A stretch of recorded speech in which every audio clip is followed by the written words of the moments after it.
Freedom, man. That's what it's all about.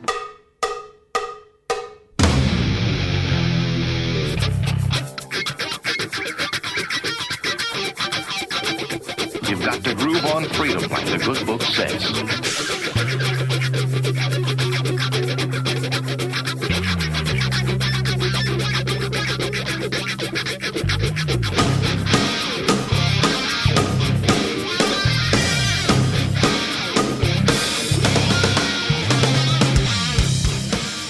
Welcome. You are listening to What on Earth is Happening. This show will discuss the topics of human consciousness, mind control, natural law, the occult, and all issues that affect the freedom of the people of Earth. What on Earth is Happening will endeavor to shine light upon the darkness of our world and to offer empowering solutions to the problems we face as humanity approaches its critical moment of choice. And now, here is your host, Mark Passio.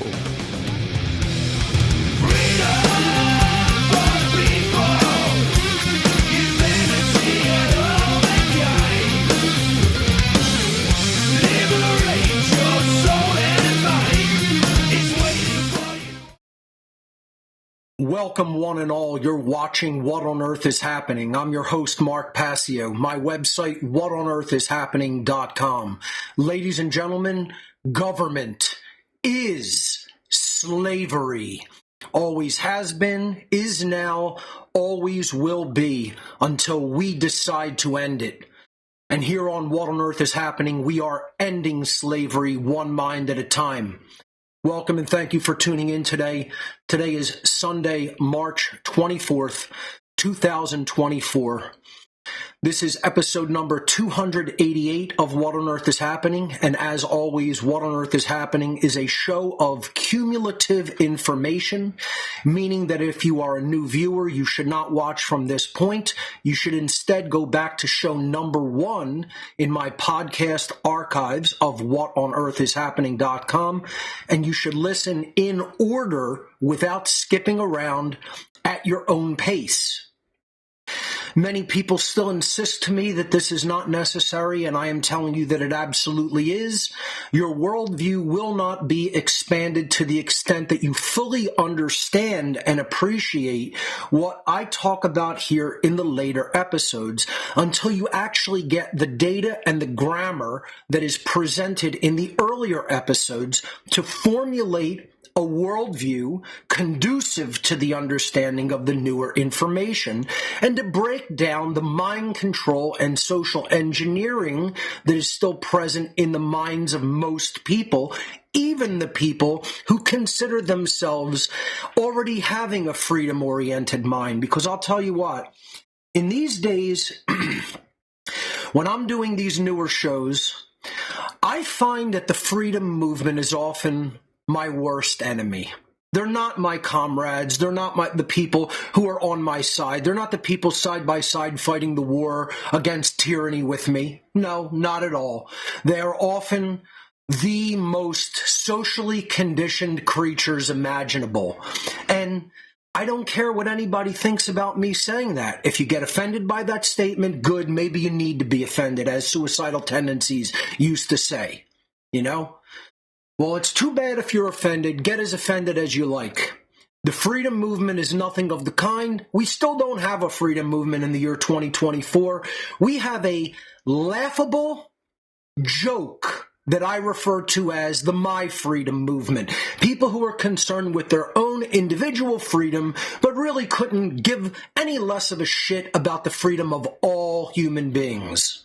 So, we have been covering the unholy feminine topic to talk about social engineering and mind control techniques that are specifically targeted toward women in our society in order to change their thought patterns and get them to shape and mold completely degraded men and children in our society through mind control to get our society far easier to control and enslave.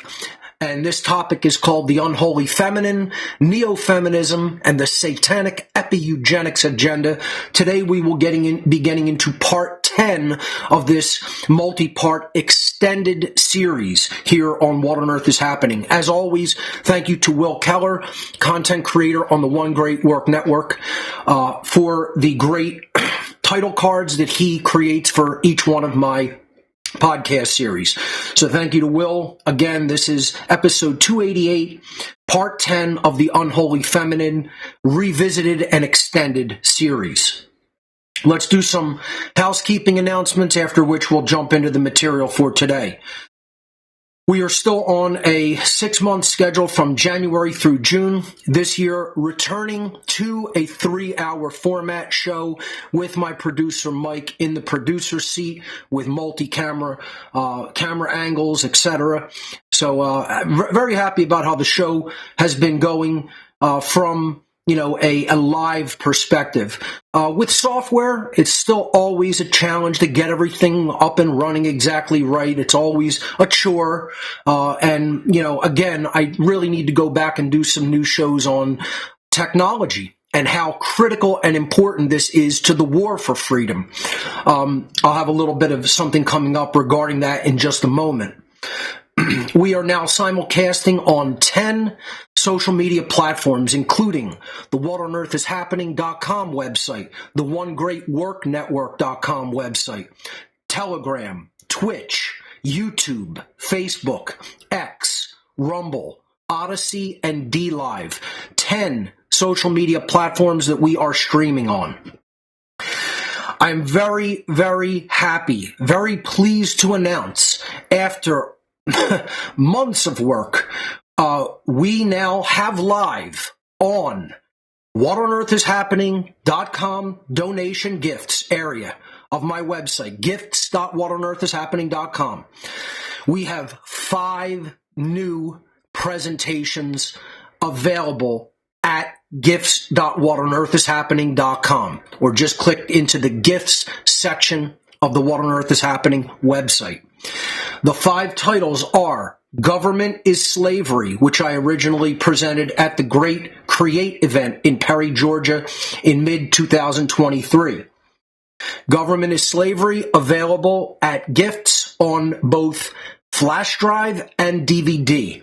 Excellent presentation. Very happy with how it came out. For this particular one, we did not get video of myself, which I personally don't even feel that that's that important. But there was a technical glitch and the cameras were unable to capture my video. I, of course, always record my audio myself. I never take the chance that any audio is ever to be, messed up by anybody recording it, and I always do a backup of my own audio. So the audio was no problem or issue with this presentation. So it's simply my audio with my slides in timing to my presentation, which I personally find that's fine. That makes people focus on the slides, not get distracted by me or how I look. And, my voice is there, but that's what this one in particular is. All the other ones do have my video. I just wanted to make that clear. This is similar to how I did a couple of my Tesla presentations. I think my presentation on everything I need to know I learned by watching The Wizard of Oz is like that. I believe it is anyway. And a couple of other ones like New Age Bullshit Extended, I believe we had to do like that because we unfortunately weren't able to capture the video, but I did get the audio. So that's the first video or presentation available at gifts.whatonearthishappening.com. Again, 5 went up simultaneously, all available on flash drive and DVD right now. Another thing I want to say about all of this is, folks, if it takes me a little while to get these shipped, you have to give me a little leeway because I guarantee you it's going to be a lot to deal with, okay? I'm only one person. I do occasionally have a little bit of help with shipping. However, please be patient with these. It has never happened before for What on Earth is Happening that I've released 5 videos on the same day. These were released last night around 11 p.m. Eastern Time on the East Coast here. Okay, so they've only been available for a few hours. So if I do get bombarded with a lot of requests for these, please understand it's a small operation. I have to do all of the packing and shipping myself. If it takes a little while to get to, a little extra than it normally does, you will have to excuse that. The second presentation is the real 7 deadly sins. I gave this at the Freedom Under Natural Law 3 conference in June of last year. That is now available at Gifts on both flash drive and DVD. An excellent presentation where I break down the difference between the modern church's version of what the 7 deadly sins are versus what I call the real 7 deadly sins, which are, of course, the true transgressions against natural law, morality in the universe. So that is available now at Gifts. The third presentation available, Technology's Critical Role in the War for Freedom, which I originally gave at the Seed 5 conference in September of last year. So this is another short form presentation. These generally all clock in around the hour mark. Real 7 Deadly Sins was just shy of 2 hours.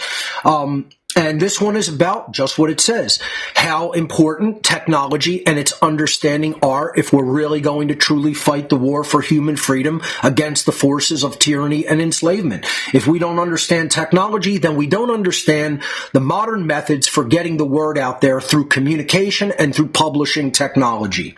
And that's what this presentation is all about. That's 3 out of 5. Number 4 out of 5 is the one many, many people have been waiting for patiently, which is Two Masks, Same Face, the Dark Occult Origins of Nazism and Communism. This presentation clocks in at 7 hours and 55 minutes, just shy of 8 hours. We did a little bit of trimming of housekeeping announcements and things like that to just get right into the material.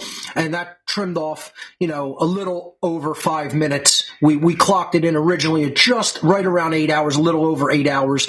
And when we did a little bit of editing, it came out to 7 hours and 55 minutes of content. So this is available on flash drive, and it is available on DVD via a 3-disc DVD set. The DVD set is actually 3 discs that we had to split it over. On the flash drive, it is 1 video. So available now on DVD and flash drive at gifts.whatonearthishappening.com. Two Masks, Same Face, the Dark Occult Origins of Nazism and Communism. I consider this an indispensable part of my contribution to the great work. And I want to say a little bit about this before moving on to the 5th and final video that was released last night. I said last week that I felt this is some of my best work that I have ever done as part of What on Earth is Happening. And I continue to reiterate that, and I think that is highly accurate, and I don't change what I said. I don't take back what I said. This is some of my best work. I also said most human beings on this planet will not understand this work at all. Hardly at all, if at all, if even a tiny little bit. It will be poor understanding, poor reception on their part. See, that's what one of the greatest contributions that I think I've made to human spirituality is really deeply explaining to people the position that the student of spirituality must enter. And I find that this is one of the most misunderstood and non-received parts of my teaching, because the students of my work have not prepared themselves to receive my work. They have stayed in largely the same mindset that they ever have been in from the very beginning of the approach to my work, all the way through the material, never truly changing their own mindset and heart. And that's the crux of the problem, ladies and gentlemen. That's the source and the kindling of most of my righteous anger. I hear people say nonsensical shit nonstop. I'm going to be talking about the utter retardation of humanity a lot in this show today. And I'm going to take my time, and I'm going to do it, and I'm going to do it in the way that I want to do it. And if people don't like it, shut the show off. That's how it goes here. I am not up anybody's ass for viewership. I'm not up anybody's ass for anything. I'll tell you what I need. I'll tell you what I require of you as a student. If you don't want to listen, shut it the fuck off. Doesn't bother me in the slightest bit. I'm fulfilling my charge as a teacher. My commands that I've been given from the universe, that's my charge. I'm charged with that task. I'm fulfilling that just fine. Don't worry about Mark Passio. Worry about your damn self. Okay? And it is your damned self. Okay? If you're not truly integrating this spiritual material, if you're not truly activating yourself and your own actions and doing the great work by passing the content along to others, then you should be worried about your own damned self, because that is what will damn you. Not Mark Passio's righteous indignation about you not really truly listening, about you not really truly getting it, about you not really truly integrating it, about you not really truly activating yourself and truly teaching other people what I'm trying desperately and mostly in vain to try to get into your thick skulls. Okay, don't worry about Mark Passio's anger about that. Worry about your own inaction. Worry about your own non-true awakening to what is the requirements for freedom and what needs to be done through your own actions. That's what you should be concerned and worried about, not me getting angry that you're not doing it. Okay? I can continue to get angry because it's the truth of the matter that almost everybody is not doing it, yet wants to open up their mouth and complain about how others are actually doing it, who are doing it. You see, that's the retardation inherent in humanity these days. All right? So, I want to say to detractors who have said, Mark's saying that nobody's going to get this. And let me say why I'm saying that. I've had an innumerable amount of conversations with people about this material.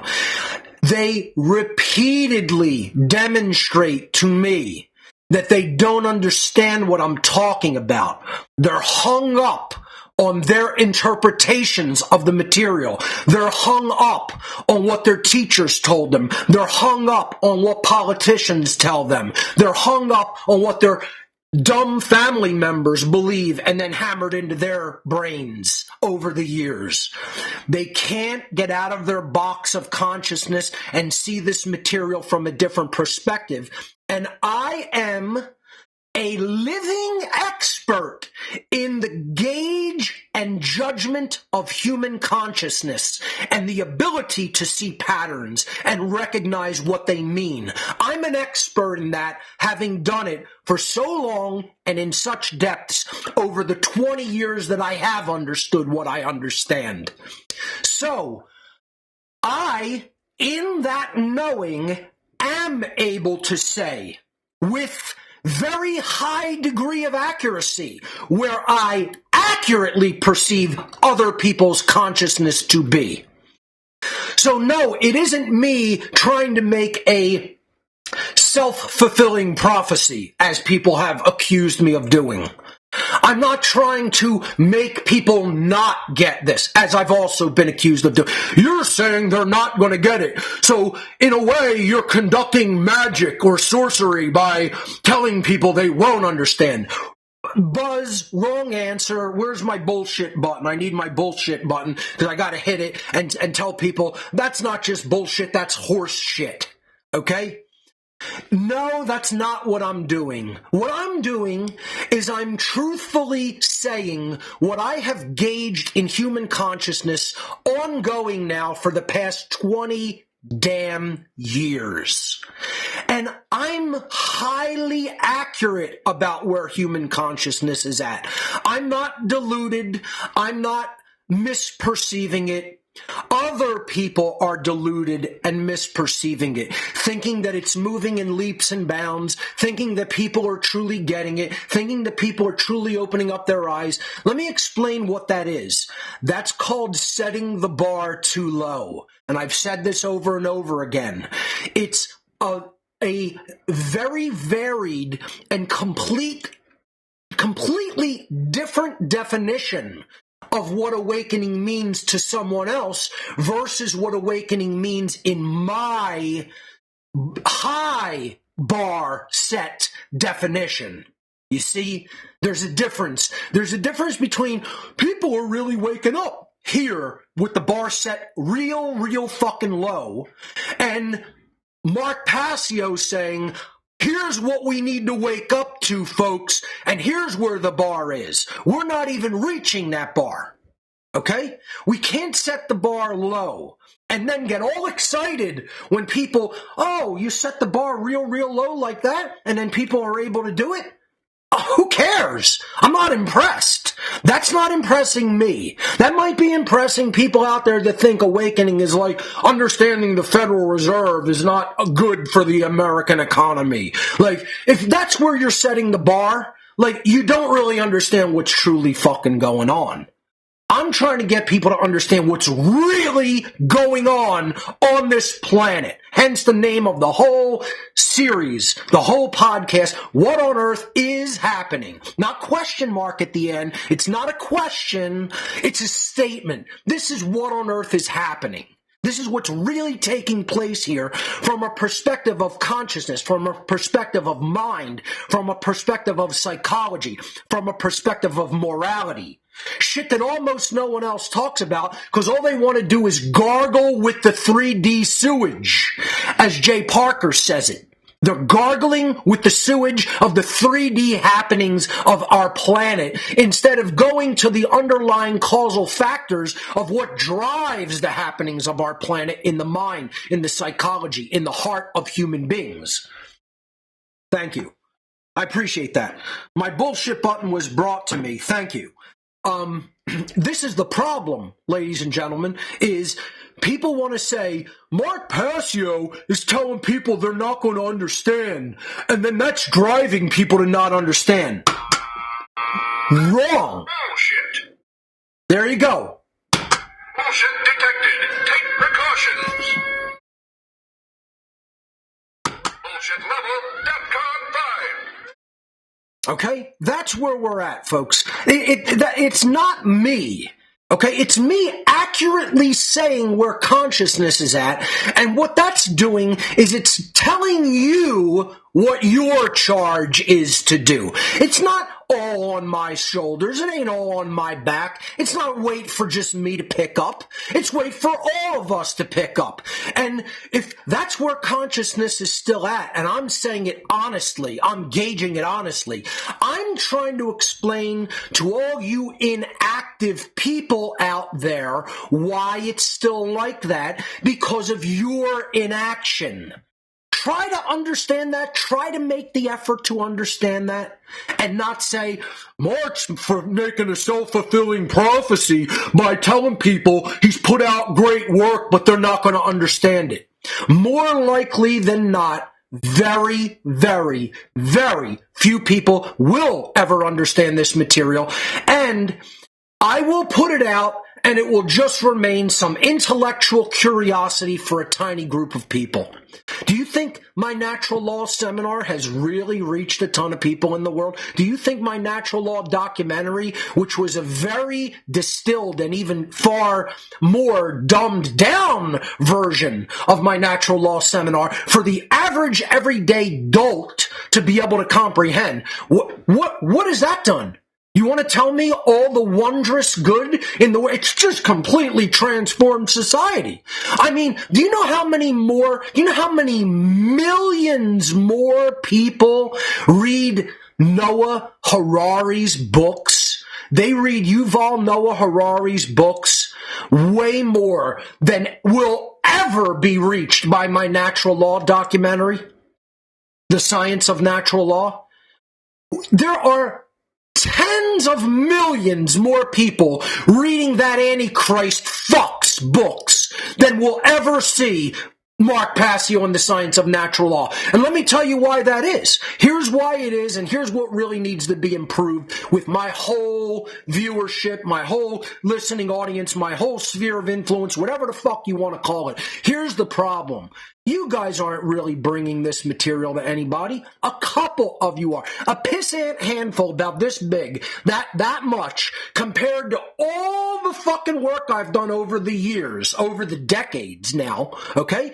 And a tiny little piss poor little shit sliver of you have ever really truly tried to put it in anybody else's hands or before their eyes or within earshot. And we think we're going to reach anybody, let alone take that sliver and then do it the same thing. Take that little sliver, right? Bring it out here and make it this big. And then there's another tiny little sliver about this big of people who actually do that kind of work themselves. Forget sharing it, creating their own work. Actually making their own media and putting that out for other people to understand. It's a sliver of that first sliver. And we think that's good enough of an effort. Most people within the sound of my voice, you are jokes. You're dross. You're not who I'm looking for. You're failures before you ever started because you never started. You see, you're the self-fulfilling prophecy, not Mark Passio. I'm trying to explain to you where the dynamic really is through accurate gauging and accurate perception of the real. You guys are the real self-fulfilling prophecy people that tell yourself from the onset, I can't do that. That's not for me. See, these are the self-fulfilling prophecy thoughts. Not Mark Passio saying, where most people's consciousness is right now, they're not going to understand two masks, same face. I'm way out ahead of the curve of everybody else, and it's just there's too big of a knowledge chasm between me and them for this material. It's way too far. It's way ahead of its time. Way ahead of its time. That's the problem. We're not evening that gap, that chasm in knowledge. That's the problem. Is most other people have said, I can't do that. That's not for me. That's just for Mark to do. And you're wrong. It's not just for me to do. It's not just to watch me. It's not just as an intellectual curiosity. Mark put out a new video this week. The point is to actually gather the grammar so that you can understand it yourself. I'm not asking for your belief. I'm not asking for your pat on the back. I'm not asking to be put up on a pedestal. I'm asking for none of those things. I'm asking for you to do the same research I have done. I'm asking for you to gain the same level of understanding that I have gained, and I'm asking you to go out and teach that same material to other people so it can propagate more widely and quicker. And you haven't done it.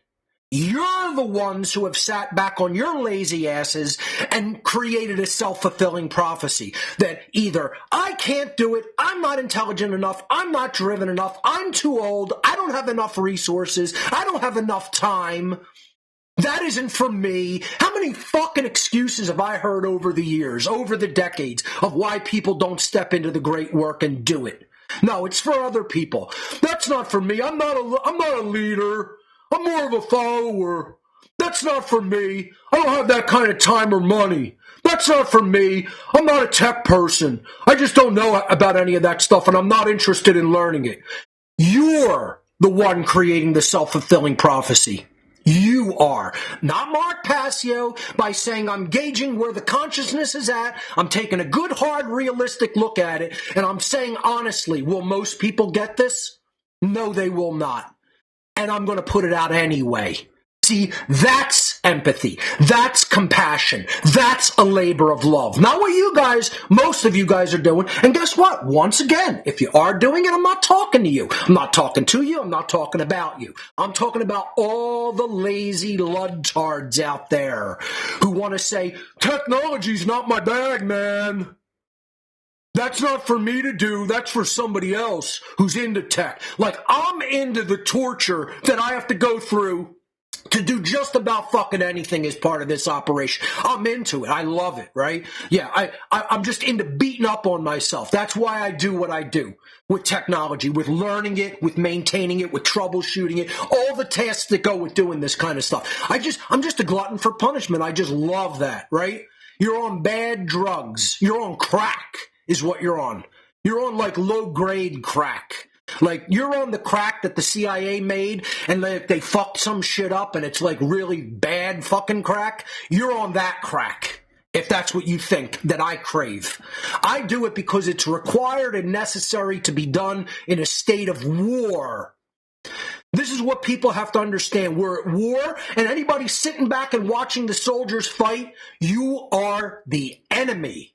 You're not just a lazy bag of immoral shit for not taking part in the war on the battlefield. You're aiding and abetting the enemy through your inaction and laziness.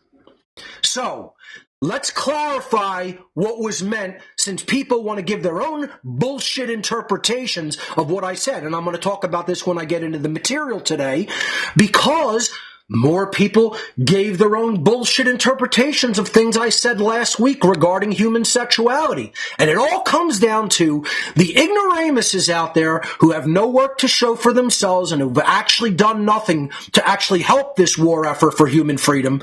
And all you do is talk and complain and talk about other people's work.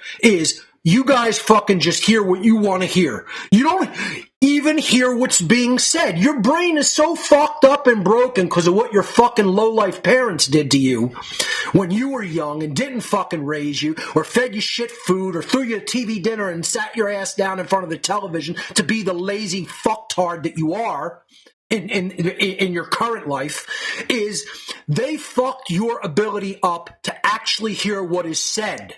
That's your problem. You interpret in your own bias what is actually said by others, and you hear what you want to hear instead of what the words are that actually came out of their mouth.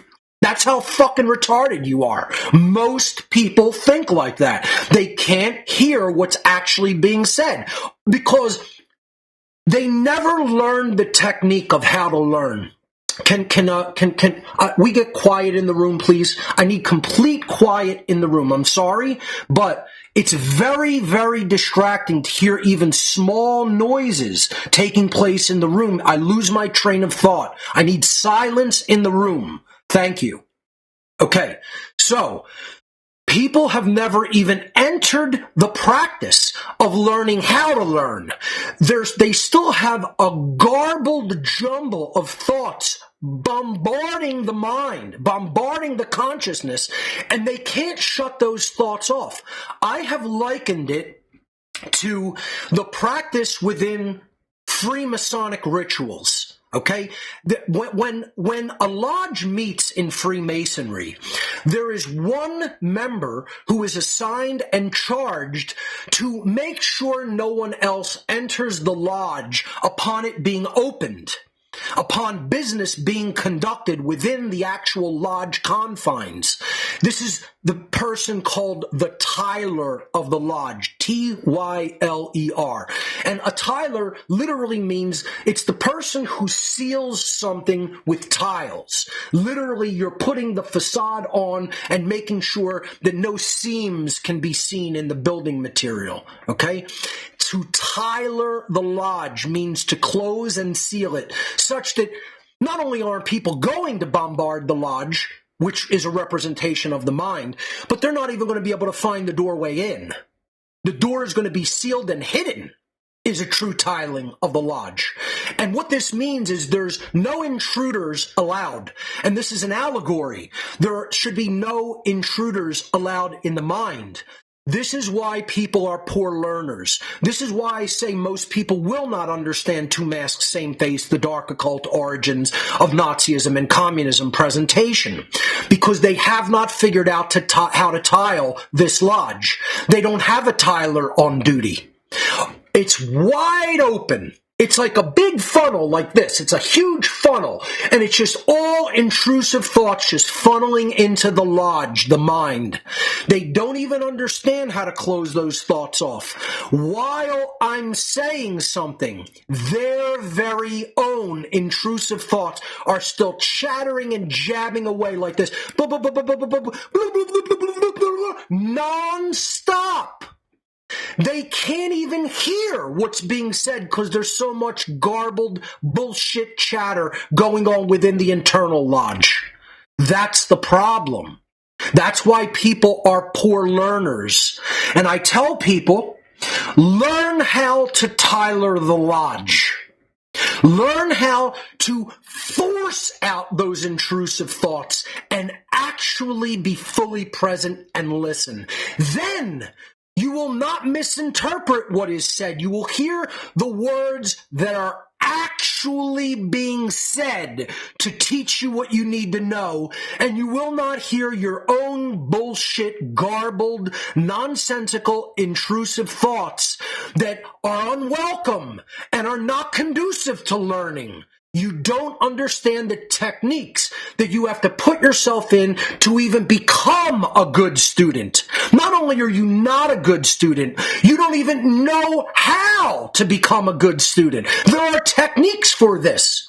And one of the first techniques is, and I did talk about it in former What on Earth is Happening podcast. This tells me how many people have actually listened, have actually gone back to podcast number 1, have actually gone through the material in order, but not gone through it as an intellectual curiosity. I don't do these shows for people to kick back and go, that was an interesting show Mark did last week. I give it an 8 out of 10.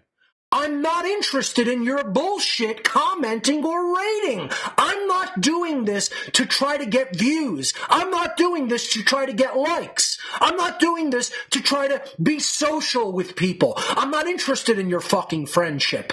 Most people that I know now, I probably would never be friends with if I didn't have to do this work. I'm just being honest. I set a different bar for who I would probably prefer to hang out with. And the people who happen to be around me because of this work might not even be the people if I didn't have to do this work that I'd be around. Maybe I'd just be around fucking people drinking and hanging out in a fucking bowling alley. And I'm just being honest with you. That's the difference between me and other people. I don't bullshit or try to pretend I'm somebody that I'm not. That's why people don't want to interview me, because I'm too fucking real for just about everybody. And I will tell people to their face what I think. Now, I've already said I will do that in a reasonably polite way as long as I'm respected in an interview. I don't go on people's show and just start saying whatever I feel like saying. Believe me, I control myself on other people's platforms. Here, I let it fly because this is mine. I'm not entering someone else's house. You see, I'm here in my property with my podcast, and I'm going to say what the fuck I want, how I want, when I want, as intensely as I want or as gently as I want. And nobody else is going to control that. But I do control it when I'm on someone else's platform. See, I know how to do that. People on other platforms think I'm going to be like I am here on What on Earth is Happening, and I've told people I don't do that. I respect their property. I respect their place. If I'm going to their place, I'm going to approach it with a modicum of respect, and I'm not going to just let it fly the way I do here on What on Earth is Happening. But I think most people just want people that wear masks. You see, it's just like this presentation. The Nazis were wearing a mask, and it's really Satanism underneath. The communists were wearing a slightly varied mask, and it's just Satanism underneath. Well, that's what people want. They want everybody wearing the bullshit nice guy mask. Oh, I'll come on with some flowery nice words for your listening audience, and I'll never tell them that they're completely wrong or fucking retarded assholes, which is what I really want to say on most people's shows. I'll withhold that, and I'll just say they're very ill-educated. They're very unread people. I'll say it like that. I'm still going to say it. I'll say it in a toned down, more respectful way that still gets the message across of what I think. And even that is too hardcore for most soft people. All the people who are the big guys out there, they have all the followers, all the audience, and that's all they're fucking worried about. Let me tell you the one word that describes who and what you are deep down inside. You're soft. And I'm saying that from one man to another. And I want people to really consider it. You're soft. Hear it and feel it. That's one of the worst things one man can say to another man. You guys are just fucking soft. Say it in a total New York accent and so let me spell it for you. SAWFT. That's your essence. Your essence. And you think that's going to get it done in warfare. The problem is most people don't even know where they're at. They don't know what's being done. And they don't know above all else who the enemy really is. Put that together with they don't understand who they themselves are. And you have the perfect recipe for human slavery. And that's almost everybody alive on this planet. That's not just a handful of people. That's that describes almost everybody. Okay? So, Two Masks, Same Face, Dark Occult Origins of Nazism and Communism available now at the gifts area of What on Earth is Happening on flash drive and DVD. One of the most integral pieces of my magnum opus, of my personal great work, Two Masks. Finally, title 5 out of 5 that was released last night on gifts, Why We're Losing, 7 Reasons the Freedom Movement is Failing, originally given at the Greater Reset 5 in January of this year, also available at gifts.whatonearthishappening.com, What on Earth is Happening, donation gifts on flash drive and DVD. I want to say this is the biggest single individual release of data that I've ever done on the same day. I tried to get it done on 322, which we're going to talk about, as a countermeasure in consciousness to the season of sacrifice. Could not actually accomplish it. I worked until like midnight, couldn't get it done. I had to shut my body down and turn my mind off and say, I'll finish the last few flash drives the next day. I got it done on 3/23, released it at about 11 p.m. last night. Okay? So, I mean, I have my limits. I'm not a fucking machine. A lot of people think I'm some kind of a machine.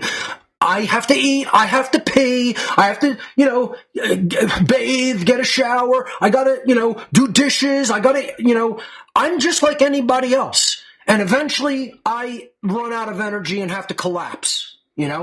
But if people saw the work that was put into all of this, they wouldn't even comprehend what had to be done. Okay, so all 5 of those video presentations are now released on gifts. They will be there for 90 days, and then I will release them for free to the public, hopefully all on the same day if I can get that done, or maybe over a weekend or something, because that's a lot to upload. But and then make articles for on my website. So let me just show you that real quick. Let me step out of this before we go into how to become the true media. Go to my web browser. I want to show you the actual items on gifts. So this is What on Earth is Happening donation gifts. This is the home page right here that has the carousel of images on it, okay, with lots of items. Then there's categories right down the side. So you can go to flash drives here or DVDs right here on the side. If instead you prefer to get a big image of categories, you can click categories up here, and then that will take you to the it will take you to the categories page. You can click flash drives, for instance, right? And then it will show you all the flash drive titles that are available at gifts. Okay? And you could scroll down until you find one of the new titles. Here's Government is Slavery. You could click that. There it is right there. And you could hit add to your basket. It will go in your basket. Okay? Here's, for instance, Real 7 Deadly Sins on flash drive. There's images posted with all of these in a little slideshow. You can click that to look at the artwork for the flash drive. Same thing with the DVDs. So I'll go back and go to categories again, and we'll go to DVDs right here. Click that. Here's all the DVD titles. Let's say you wanted to get 2 masks. Here's 2 masks. You can click that item. This is the product page. You could take a look at all the artwork if you want. There's the box. There's the front. There's the back. There's the disc itself. At least disc 1 out of 3 there. And if you wanted to add that to your basket, you just hit add basket. Add to basket, and then you can check out when you're ready. Very, very simple. All of the titles are on gifts right now. Just wanted to show that to everyone. And I did take down the technology donations section for the time being because we did receive the donations for the Mac Studio that we were looking to get. So that item is no longer up on gifts. Once we reach the donation, I take it down so we don't go over the donation that we needed for that. Thank you to everyone who donated for that computer. I'll be buying it very soon. All right, so that's that. The next thing in the presentation was how to become the true media. And in the housekeeping, so this is coming up. Enrollment opens for this in 8 days. Okay, really, if you want to be technical, 1 week from today, because I'm going to be putting it up at midnight on April 1st. So 1 week from today, the enrollment for How to Become the True Media 2024 will be opening. Now, one of the things I want to say about my schedule for the next couple of weeks is this will be the last What on Earth is Happening broadcast for 3 weeks. I will not be doing a show next week, which is Easter Sunday. That is when at midnight, 11:59 Easter Sunday, I will be putting up technically midnight, that Easter Monday night, April 1st, I will be putting the enrollment online for How to Become the True Media. It will officially open, okay? So I am going to take off Easter Sunday, not because I consider it a big holiday, but because a lot of people do. They'll be traveling, they'll be with family. I don't want to make my producer have to come out here on Easter Sunday, so I will be taking off Easter Sunday. The week after that, I also will be taking off for personal reasons. It's going to be just a holiday for me. I need to take some downtime after all of this work. So I will be back 3 weeks from today. So it'll be the 14th of April, I believe. Okay, so April 14th, I'll be back. 2 weeks off in the next 2 Sundays. Okay, How to Become the True Media enrollment's opening next week. Okay, Monday, April 1st. This is an online technology skill sharing seminar hosted on the Telegram platform. It's 23 weeks long, every Monday evening from 8 to 11 p.m. Eastern U.S. time from July 8th to December 9th, 2024 for a total of 23 class sessions. There is limited seminar space available. Enrollment opens Monday, April 1st. Let's look at the curriculum. It is a private $523.93 private donation to attend, to enroll. Accepted donation methods: Cash App, GPay, Wise, Zelle, 9 different cryptocurrencies, including, of course, Bitcoin, personal check or personal money order.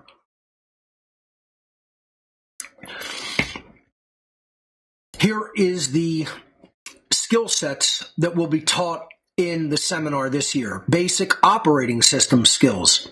So if you're not very good with using a computer, we will get you up to speed on how to use the operating system of any computer. File systems and disk formatting. If you want to know how to format a disk, to put data on it, to give it to other people, we teach that in the beginnings of this class, of this seminar. File and folder management. These are organizational skills with your files and folders on your own computer, so it's not a mess and everything's organized and you can find things quickly. Workflow and best practices. How to get work done. What are the best ways of doing things? What are the best apps to use, etc. Word processing and publishing. As I've said over and over, everything starts with a word processing outline, with a digital outline of your thoughts and what you want to communicate to other people. The best researchers and presenters make great outlines of what they want to communicate before they attempt to communicate it. This is essential organization skills of your thoughts. And to do that effectively, you got to learn how to use digital word processing programs on a computer. So we teach that. The basics of the internet. How it's organized, how it works, the very basics of what's called the DNS system. How does a website work? How does a website get the data that you want to get from it to you, right? The basics of searching the web, how to find the data that you're actually looking for in the jumble of data that's out there and in how bad the modern search engines are. How to structure your queries, how you ask for data from a search engine. How to search the dark web. People think that, everything's on Google. No, very little's on Google. Very little comes back from any search engine that's actually on the internet. It's actually approximately 7%. That's the actual percentage that has been gauged by experts in the field of how much data is on the internet versus how much is on the search engines.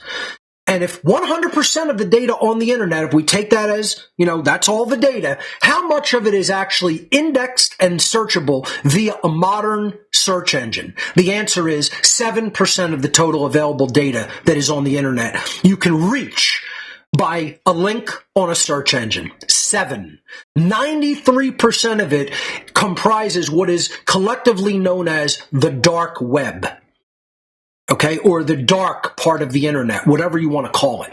Okay, I teach people not just how to search the visible web, but the dark web.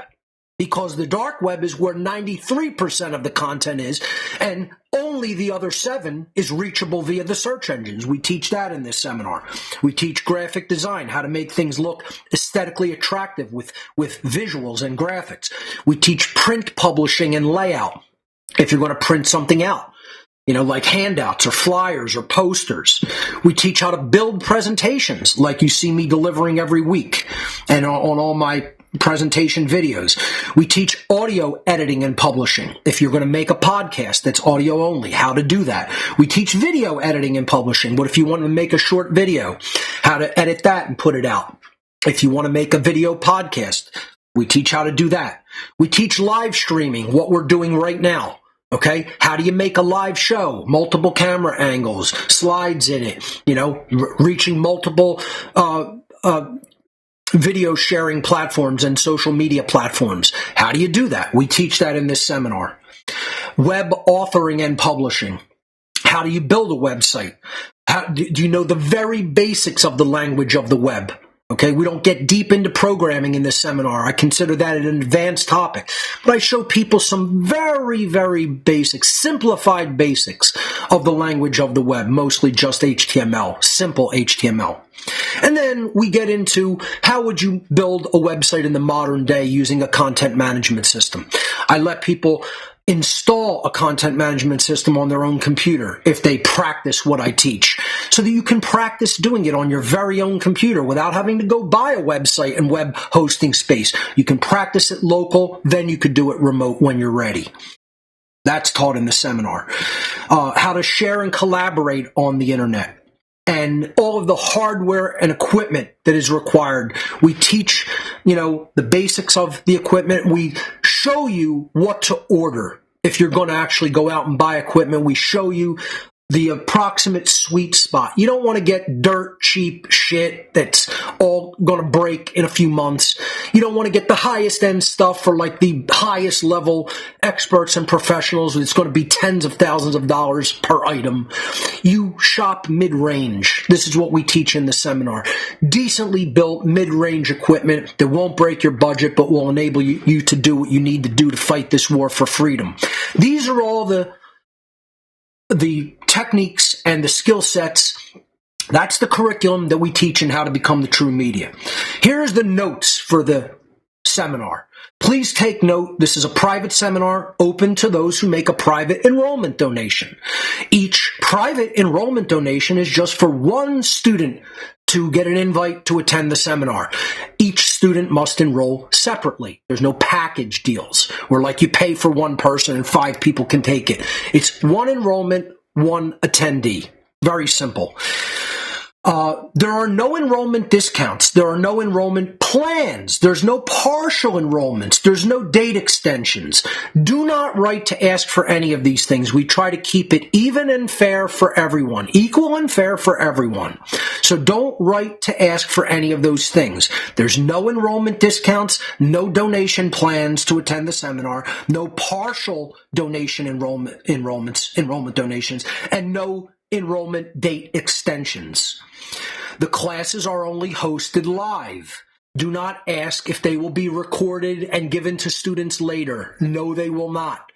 If you, as a student who makes a donation to attend, wants to record the classes, and you know how to do that, you are free to do that. I don't stop anybody from making their own class recordings. I just ask they do not share those. This is a private seminar that is enrollment only. The people who are allowed to attend and get this data is private. This is how I bring in resources for the entire year for what on earth is happening and how to become the true media.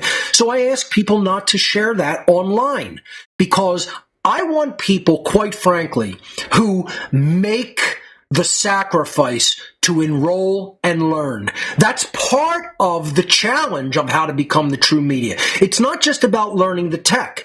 This is a life challenge. And I want people to very deeply understand this on the last time I'll be explaining this before enrollment opens.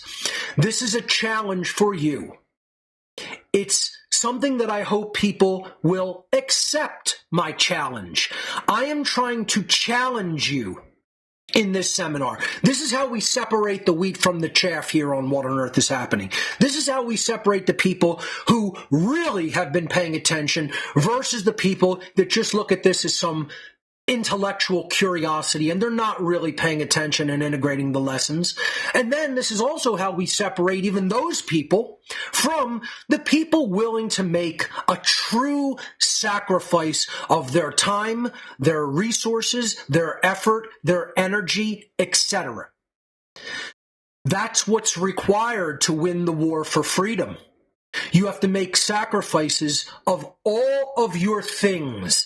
You have to sacrifice your energy, your time, your resources, your attention, other things that you'd rather be doing.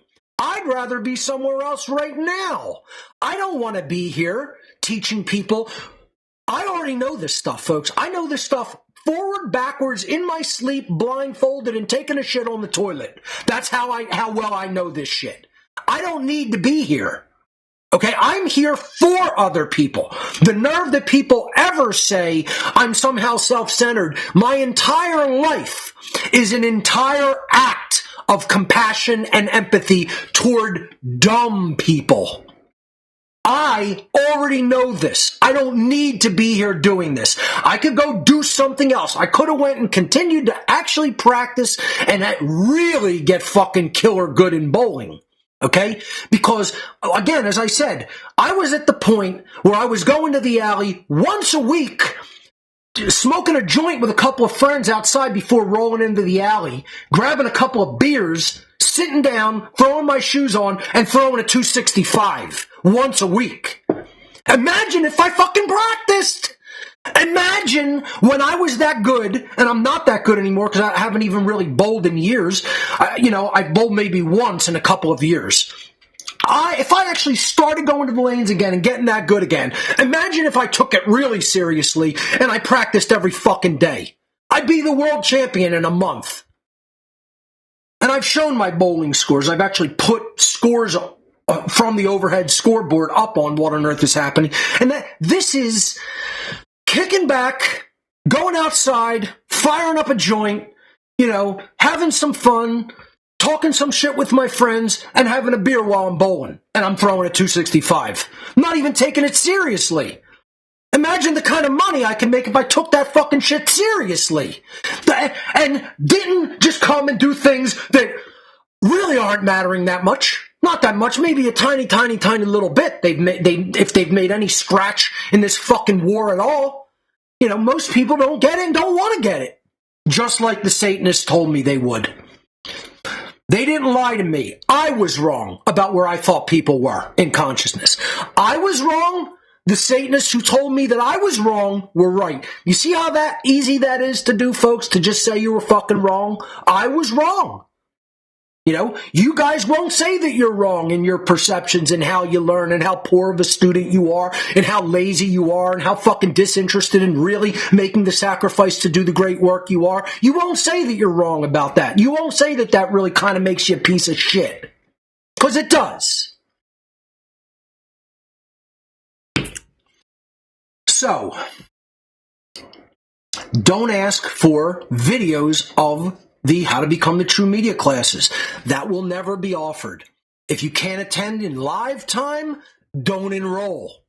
Do not enroll if you can't be there in live time, which is 8 p.m. Eastern Time during these 23 class sessions. If you can't make it during that time, I don't care where you're at in the world, tough shit. Then sacrifice to get it done. If you really want to attend, make it happen by the power of your will, no matter what you have to do, no matter what you have to sacrifice. Otherwise, the answer is you don't care that much to make the sacrifice to be there live. Oh well, then that's it. That's how it is. You've made your choice, and that's it. Deal with the choice you've made. That's all. Don't make it my problem, because it's not. It's not my problem. My problem is formulating the material, the curriculum, and showing up to teach it every week at the appointed time that I choose, because I'm the leader of the seminar, because I'm the one with the knowledge, and the other fucking people are coming to learn the knowledge. So don't make it my problem. If you can't attend, it's your problem, not mine. I don't want to hear about it. Don't write to ask me to do anything different. The answer is no. And not only is the answer no, I don't want to even receive the message about it because I'm not going to respond to you. So you're wasting your time. I hit a fucking script button and it throws your email into the junk and it bans you from ever contacting me. Let me tell you what will happen with anybody this year. This year, listen to what will happen. And I know I'm belaboring this and I don't care because it's the last week before enrollment. I want to make this perfectly clear in people's minds. If I get any emails asking me any of the things that I've told you not to write to me about, you will be banned from ever contacting me via email.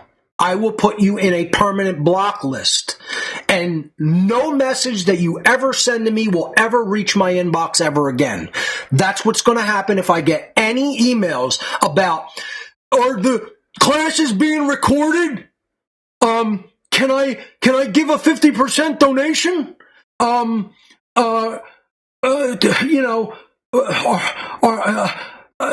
if I'm in Asia and I can't attend during the East Coast time?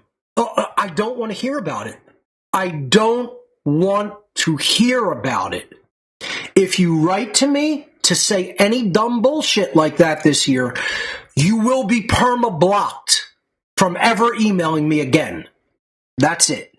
The only hardware requirements to attend are a laptop or desktop computer able to run Telegram desktop software, not the mobile version. Download the desktop version from the link on this website, howtobecomthetruemedia.com. Almost every modern computer will fit that bill. So you don't really have to worry about what are the requirements. The thing that I highly recommend is a 24-inch or larger digital monitor attached to a desktop or laptop, and you will be able to see everything perfectly clearly. If you're using a 13-inch laptop screen, that's not my problem or fault. That is you being lazy and not buying a $145, $149 monitor and plugging it into your computer, plugging it into one of the USB-C ports on your laptop. It's not that difficult to do. You go out and get the cable. If your monitor has HDMI or it has display port, you get a USB-C to display port. You plug the USB-C into your computer, you plug the HDMI or display port into your monitor, and you're done. You put your monitor in 2K mode or 4K mode, and you see everything nice and clear on the screen. If you can't be bothered to do that, that's not my problem. I don't want to hear the complaints. Mark, your resolution is so high and I have such a small screen. Oh, fucking well. Learn about the very basics of how to view something on a computer screen. It's not that difficult, folks. This is not rocket science. This is not an advanced, high technology course. This is the very basics. This is the very, very building blocks. I'm not gonna teach people a super advanced class when I know they're coming from basically zero knowledge. I'm gently taking you by the hand each week and building up your skill sets. That's what I do. And ask people who have taken how to become the true media. I know that you've made sacrifice and paid resources to be there. I treat people with respect. I don't get up all over people's ass about it. I tell people more likely 1 or 2 people are going to come out of this whole seminar and actually become a content creator. I'm honest with them because that's about the rate. That's about the ratio. Now, every year we get maybe 1 or 2 content creators out of this class. Think about it. I'm teaching the same concepts and techniques for 23 weeks. And out of all the people that attend, there's really 1 or 2 serious, truly serious students every year that actually go out and become content creators. Out of all the people that think that they can do it, they start to learn about what's involved and what you have to do and what you have to know how to do. And most people just run in the other direction, man. And that's what I'm explaining has to stop. We need to meet this challenge and we need to conquer it. We need to go through it and come out the other end adequate. We need to come out the other end knowing these skill sets and being competent in them. We don't have to be experts and masters, but we do need basic adequacy and competency in these skill sets. Okay? When enrolling, don't play secret agent, man. Actually put your real name, actually put your real contact information, including your real email address and your real phone number in case we have to contact you if there is a problem with your enrollment. If we can't contact you, that's your fault and problem, not ours. And if you send a donation and then you say, I can't get in the class because I called myself Jim Bob Bumblefuck Dolt when my name is actually Melissa Wilson. That's not my fucking problem. That's your issue with playing secret agent man or secret agent woman. Once again, you're not that, and neither are the actual so-called fucking secret agents and all the people who work at this agency or that agency. You're also fucking dumb dolts, and you're not true secret agents. There are no true secret agents. There's only people who know the truth and align themselves with it, and people who are trying to play God like yourselves. So don't emulate the dumb fucks who are trying to play God and try to play secret agent man or secret agent woman. You're failing miserably at even being like their dumbasses. So don't do it. After you make your donation to attend the seminar, you'll get an email back from us and it'll have a download link to join the Telegram group. If you try to play Secret Agent Man, you won't get the download link. Internet enrollment for the seminar ends July 4th, 2024 at 11:59 p.m. So through the July 4th day at midnight on July 5th, you will not be able to enroll via the internet. If you want to enroll by personal check or money order, I must receive the check or money order by July 1st. That means mail it the week before. Mail it 7 days at least before July 1st. If you're in Europe or elsewhere in the world, mail it 2 weeks before July 1st. Because I don't understand if you guys understand foreign mail that comes from another country takes almost twice, sometimes more than twice as long as domestic mail. Like, this is a skill, this is a piece of knowledge in your mind that you should already have, that probably your parents and teachers should have told you, if they told you anything at all about how any part of life works, which they probably didn't. I recognize that. But if you have any even modicum left of intellect in the mind, realize that if you're sending something to a foreign country, send it at least 14 days in advance of when the date is that it has to arrive. If you're domestic in the United States here, a week will probably do it. But this is common sense, folks. This is not something that I should need to speak aloud. This is something that every adult should understand and know how it works. And yet, I still get a jumble of fucking people trying to enroll via check and money order a day before the seminar starts. Every year. I'm not going to accept that this year. I'm going to write back to you, and I'm going to tell you, I'm going to send your donation back to you. And you have to wait till next year to enroll. Listen, I'm going to be hard-assed and hard-nosed about this year. If I get a check or a money order after July 1st this year, I'm going to put a few stamps on it, and it's going back to you. The end. That's it. I'll eat that. I'll eat that cost. But the enrollments that come in late this year, you have 90 days to get the check or money order to me if you want to enroll via that method. If they come July 2nd or later, they're going back to you, and you'll have to wait till 2025. I will not even look at your check or money order. It will go back to you. So don't get it here later than July 1st. I'm cutting that off this year, and I'll be reiterating this every year about enrollment, because I shouldn't have to explain this to a living adult. This is the problem with people in this community. I'm saying this at the expense of even losing people, because I don't care. I want people to grow up and be responsible adults. So if I get 10 enrollment donations, that's a lot of resources. If 10 come in and they're late, all 10 are going back, and you'll wait until 2025 to enroll. And you'll have to take it in 2025, because it's not about the fucking money. It's about respect. It's about doing what you need to do in the timing that you need to do it to get done what you want to get done. And if you can't be adult enough to do that, I'm not dealing with you. I'm going to insulate myself from dumb, lazy people. And I don't care why. I don't care. Oh, this payment went late, that went late. I just got the money. It doesn't matter. If you can't do it in the 90 days I've given you to enroll, you got to enroll next year, the fucking end. Okay? So I'm going to be hard-nosed about that this year. There's 2 email addresses here. One is if you want to enroll by check or money order. One is if you have any questions. Don't ask dumb questions. Ask intelligent questions that I have not covered the answer to.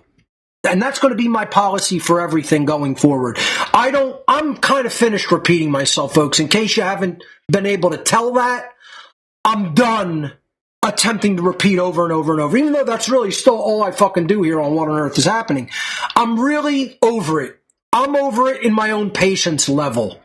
Dealing with dumb fucking people who don't put themselves in the position to hear what's actually being said and learn. That's on you. That's not on me. I am doing my job in a phenomenal capacity as a teacher. And no, that's not egotism. That's the truth being spoken aloud. I do a fantastic and phenomenal job as a no-nonsense teacher that gets right to the fucking heart of the element that needs to be communicated. And maybe I'm doing it slower these days for the retarded children in the class, but there's nothing wrong with my teaching method. The problem is with the students' learning methodology. They haven't been taught how to learn by their parents, teachers, etc. And I'm trying to explain to you, I'm through with dealing with people like that. You gotta bring yourself up a little bit and meet me halfway. And then I'll be very, very, very respectful to you. But if you don't want to bring yourself up and meet me halfway, and you still want to operate like a little fucking child who refuses to learn anything about anything, I don't need to show you respect. I don't owe anybody my respect. Let's get that straight. I can respect who I feel deserves my respect, and I can disrespect people who I feel don't deserve my respect. Let's get that perfectly clear, okay? I don't owe anybody anything in this life. I've repaid what I owed in going off in mentality and becoming a Satanist previously in my life. I've paid that debt 10 times over. I don't owe anybody anything. You guys owe the world something by receiving this and sitting on it permanently as a cosmic eternal child that doesn't want to get involved in the war effort.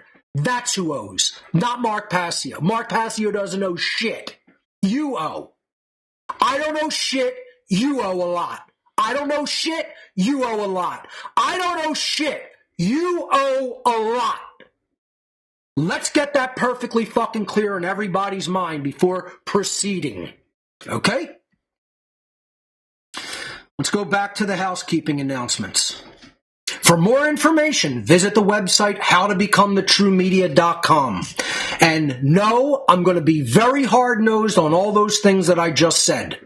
So, if you're an adult and you want to learn and you want to demystify technology and you want to become good at it, you want to become competent at it, I'll get you there.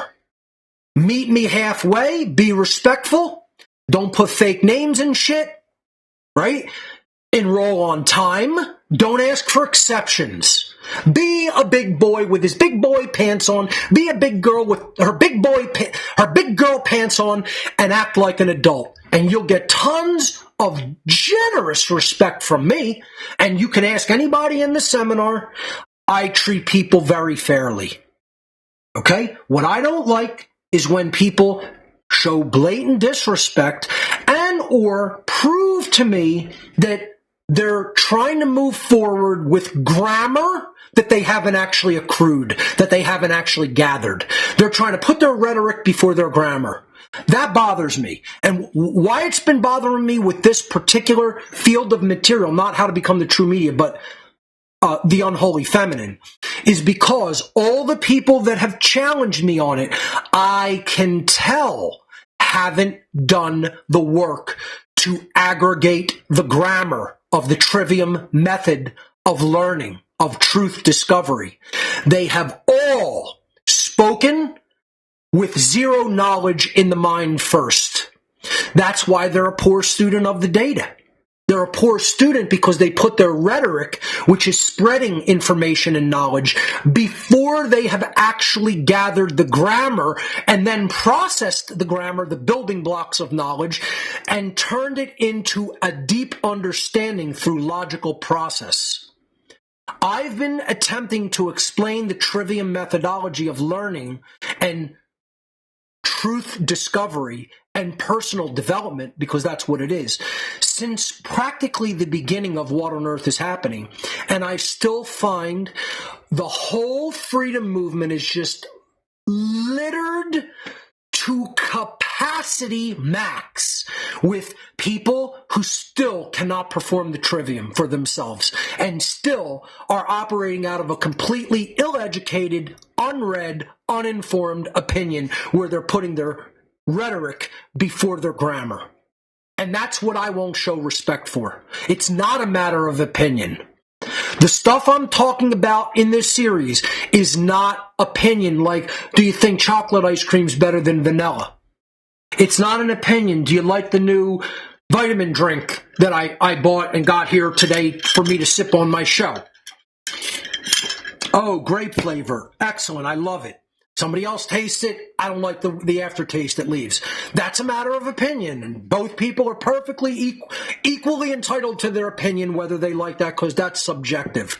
I'm not talking about subjective things. I'm talking about things that have a truth to them, that we can epistemologically get to the correct answer through the Trivium truth discovery method.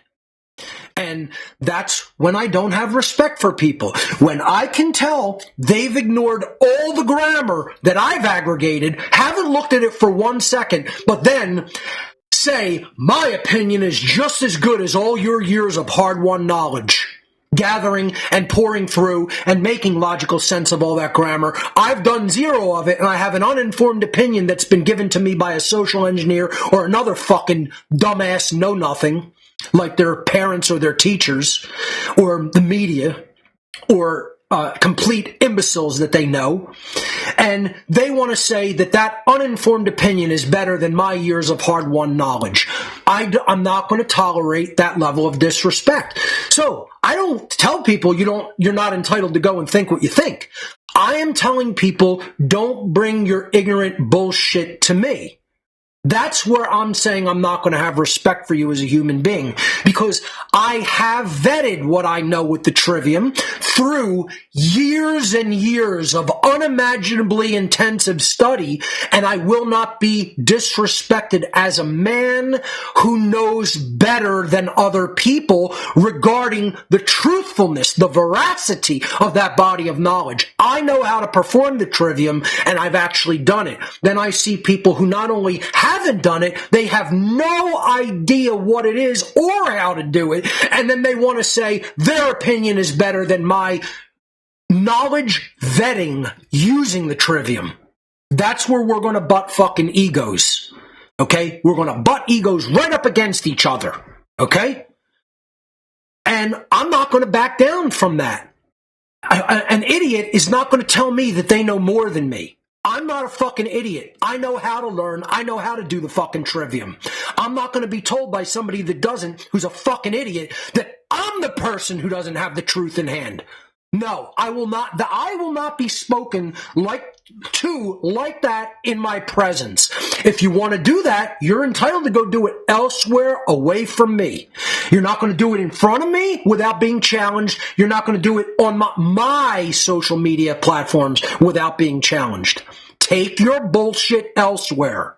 If you think, once again, people go, you're saying you're going to break natural law and hurt somebody for disagreeing with you. No. Once again, come on now, that ain't even bullshit. That's horse shit. That's horse shit. That's not even bullshit. It's beyond bullshit. It's horse shit. I said, get out of my space with that. Take it elsewhere. Don't show me blatant disrespect as a human being and a man by putting that up in front of my face when we both know you have an uninformed opinion that you just shit out of your mouth. I'm not tolerating that as a man. You want to play that game with me as a man, then you're going to find the fuck out. That's all I'm saying. And I would expect, am I going to go out of my way to put myself in the presence of somebody that I completely disagree with, like go in somebody's fucking house and say, I'm going to make you change your opinion? Now, admittedly, I sort of did that with my own mother. But that's a different scenario. That's me being concerned with the soul of someone that I actually know and care about. And it paid off because she didn't take the fucking eugenics clot shot. You know? One of the only members of the family that didn't. And other members of the family did, and now they're getting fucking sick. It's the beginning of that process, of them getting sick from it. You know? And then they're going to say, I can't imagine how this could have happened. And I don't even want to get into it because it's very, very depressing and maddening. When you had me as a resource and you still couldn't fucking learn. You know? Until it was too late. Me pressuring my own mother paid dividends. And for the people that did come to 2 Mass and actually got to meet my mom, I think you could tell it paid dividends. You know, she was not always like that, folks. That's all I will say. We had some knockdown, drag out arguments and painful nights, let's just say, okay? Psychologically. It's very different than that these days because I didn't give up on her as a human being, okay? So, for more information on how to become the True Media, go to the website, howtobecomethitruemedia.com. And again, for people that aren't really hearing what I'm saying, you really need to clean the shit out of your ears. Go get a nice big fucking Q-tip and clean all the fucking shit accumulated in your ears out of your fucking ears and really fucking be present and listen. And stop hearing what you think I'm saying and hear what I'm actually saying. That's the whole point to this tirade pre-actual material of today's show. The One Great Work Network, running strong with over 70 phenomenal content creators. I have a couple of things I want to say about One Great Work Network today. First of all, I will not mention any names because I do not know if the individual wants that, but we had a very generous donor this week to the One Great Work Network. Lots of content creators received a wonderful, generous donation. Thank you so much to the contributor. I mean, that's real. That's putting your resources where your mouth is. That is helping the war effort, right? And if that's what people can do in a monetary sense, that's wonderful, right?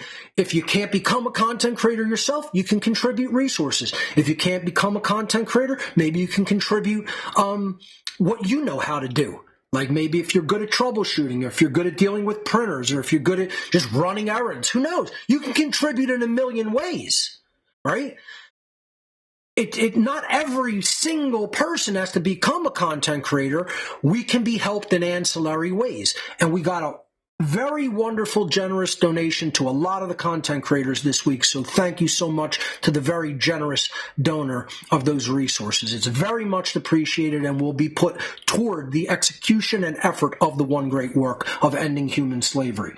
So for all the great content creators, wonderful work, visit onegreatworknetwork.com. And now speaking of the content creators on the One Great Work Network, I have an announcement regarding Mark Devlin. He's one of the One Great Work Network content creators, and he is from the UK. He is coming to the United States the first week of April. It's one of the reasons that I'm going to be taking off, because I will be attending his Philadelphia lecture, but I'm going to take the next day as some downtime as well. But Mark is coming to Boston, Philadelphia, New York, and New Haven. Okay, so here's his tour. If you want more information about this tour of one of our network's content creators, Mark Devlin, I'm going to give you all the info right now. You can go to djmarkdevlin.com to enroll in any of the talks that he's going to be giving. Here's the tour dates. April 3rd, he'll be in Boston, Massachusetts. April 6th, he will be in my neck of the woods in Philadelphia, Pennsylvania at Misconduct Tavern in Center City, Philadelphia. I believe it's around 15th and Locust Streets, approximately thereabout. Center City, Philadelphia, Misconduct Tavern, April 6th. Philadelphia, PA. His next date will be in New York City, New York, on April 7th. And then he will be in New Haven, Connecticut on April 10th. His talk is entitled Music's Mind Control and Military Connections. Once again, his talk that he'll be giving on these tour dates is Music's Mind Control and Military Connections. 4 tour dates here in the, northeast section of the United States, okay, from April 3rd to April 10th, 2024. For more information, visit djmarkdevlin.com. Excellent. Looking forward to Mark's tour and his speaking material. The Don't Tread on Philly Second Wednesday Happy Hour is a social meetup for people concerned about the loss of human freedom. Takes place the second Wednesday of every month from 6 p.m. to 9 p.m. at the Dive Bar in South Philadelphia. This event is always free to attend. I co-host it. For more information, visit their website, don'ttreadonphilly.com, or their Facebook page, Don't Tread on Philly, where you can get the event calendar for the second Wednesday Happy Hour. Inquire and Inspire documentary movie night happens the third Thursday of every month from 6 p.m. to 9 p.m. This past Thursday, they showed the film Shadow Ring, which I am interviewed in. Great documentary. It was a really good night. It's always free to attend, third Thursday of every month, at Arnold's Family Fun Center in Oaks, Pennsylvania. For more information, visit the website inquireandinspire.com. The What on Earth is Happening IPFS project still ongoing. For more information, visit whatonearthishappening.com/IPFS. Now that I've gotten all of my videos released, when orders settle down a bit, I will be returning to administrating the IPFS nodes. So please just be patient with me. It's a lot on my plate, and again, only a tiny bit of tech help. Most of the tech stuff falls to me. I'm trying to move it in the right direction in that regard with the help that I have. Thank you to the help that I do have right now, as always. But we're trying to move that tech help along in the right direction and try to get some people here with some technical skills. I'm going to be mentioning some things about that effort soon. Also, I want to start a promo team. What on Earth is Happening does not have good networking and promotion going. We need people who aren't doing their own content to act as a promotional team for What on Earth is Happening material. This is why I don't get on larger podcasts with a bigger viewing audience. It's not only because, one, most of the people who host those shows think they have the answer in hand when they do not. Let's face it, they don't have the answer. They never talk about morality. They never talk about consciousness. They talk about the 3D happenings in the world. And you think you're going to improve the world with that kind of an attack pattern? All you're going to do is you're going to keep analyzing the result and getting the same result. You're not going back to the projector and changing the film, and you're screaming at the fucking screen, thinking that the movie's going to change if I scream enough at the fucking screen. I'm screaming for, let's understand the causal factors, folks, and not just think of it as, oh, we got to change what's happening. You can't change what's happening until you change the mind. That's the problem, is people are still thinking the same way, thinking that they could change the external events. And they never get any more intelligent or any more moral than when they started. I know people in this whole so-called freedom movement, it's a joke. It should be called the joke of the effort to attempt to create human freedom. The big laughing fucking joke that is the effort to create freedom movement. That we have that. We got that. That exists. The big laughing fucking joke of an effort to create human freedom, we got that. That exists, and there's millions of people in it. There's millions in that movement. The genuine go down to the causal factor to truly, really understand what generates either human freedom or human enslavement. There's no such thing. We have no movement in that regard whatsoever. And that's why the freedom movement is failing. It's number one reason. We don't analyze the causal factors. We analyze the 3D results and believe we could ever make any fucking thing in the world change that way. It's delusion. It's delusion, and moreover, you know what it is? It's just signs of low IQ. That's really what it is. It's signs that we got the expert on what this is, folks. Here he is. Say hi to Fred Sanford, because he's been telling people since the 1970s, you're just dumb, son. You're just dumb. You're just dumb, son. That's all it is. You're just dumb. And this is what we have. We have mental midgets in the freedom community. And they're laughing stocks. It's just a fucking laughing stock to the people who own your fucking loser asses. Let's face it. That's where we're at. Your owners are laughing at you. People think they're scared. They're like somehow... Like, how anybody could believe that the occultists of the world are afraid of the dumb motherfuckers in the freedom community. They are laughing and pissing in their pants at you because they know how dumb you are.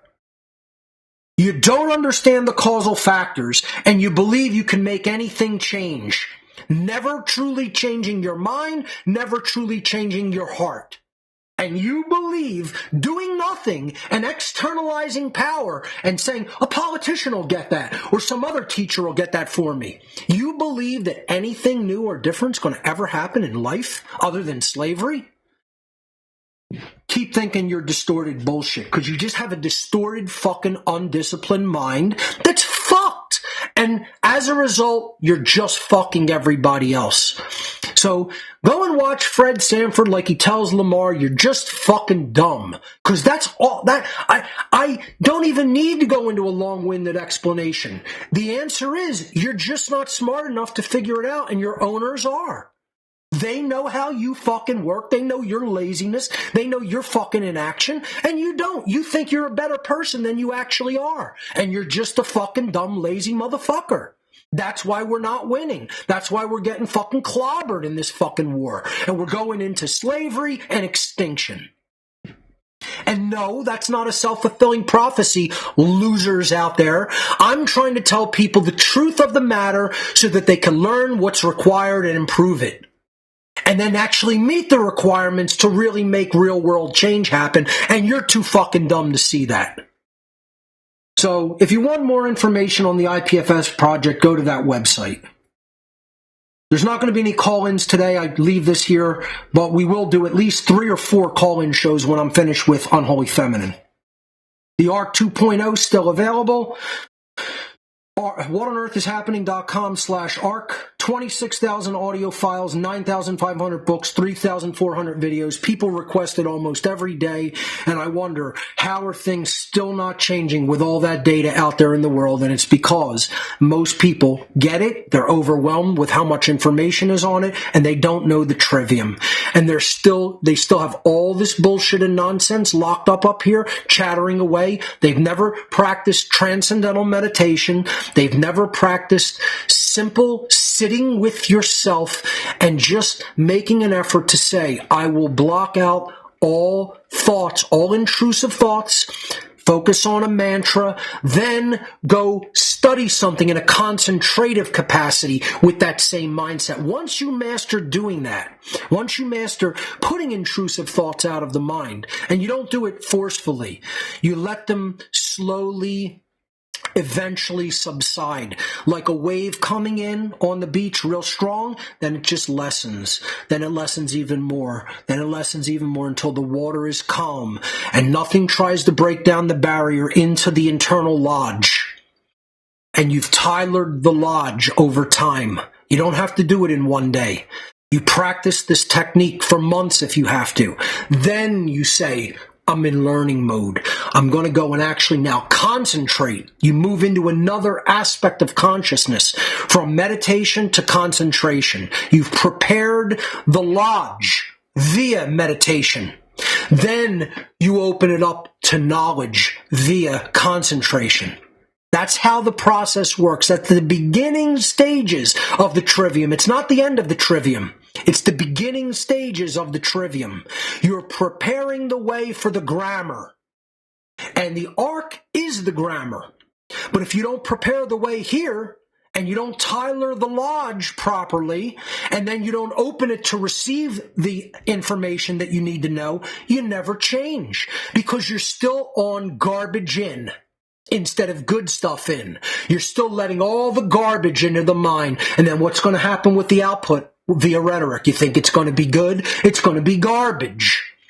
You put the good input into the mind because you've prepared the mind for the intake of the good, which is what Kabbalah really is. Kabbalah is the verb in ancient Hebrew, which means the proper method to receive, the way to receive knowledge. See, this is what people don't understand because they have not studied the occult world. They think words and traditions mean something that they do not. I've taught Kabbalah here on What on Earth is Happening in the past. Maybe that's something we should revisit more in depth. It actually means the proper method of reception. And ultimately, the knowledge that is you are attempting to receive and integrate into your own personal makeup as a human being is the knowledge of the laws of the creator of the universe, natural law. That is what true Freemasonry teaches. That is what true Rosicrucianism teaches. That is what true Kabbalah teaches. That's what true yoga helps prepare the way for. Not just getting your body in shape or toning your muscles or being more flexible. Those are just ancillary aspects. Just like people think, oh, tarot is all about prediction of the future, prognostication and divination. No, those are ancillary components. The physical aspects of yoga are ancillary components. Yoga is a preparatory method for the way to learn, for the way to receive. It puts your body and mind into the mindset of reception, just as tarot does, just as Kabbalah does, just as true Freemasonry does.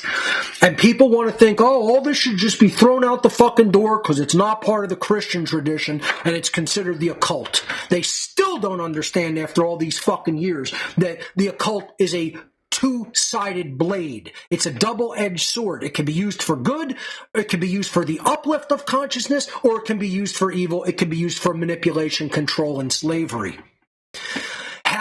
What's going to determine that?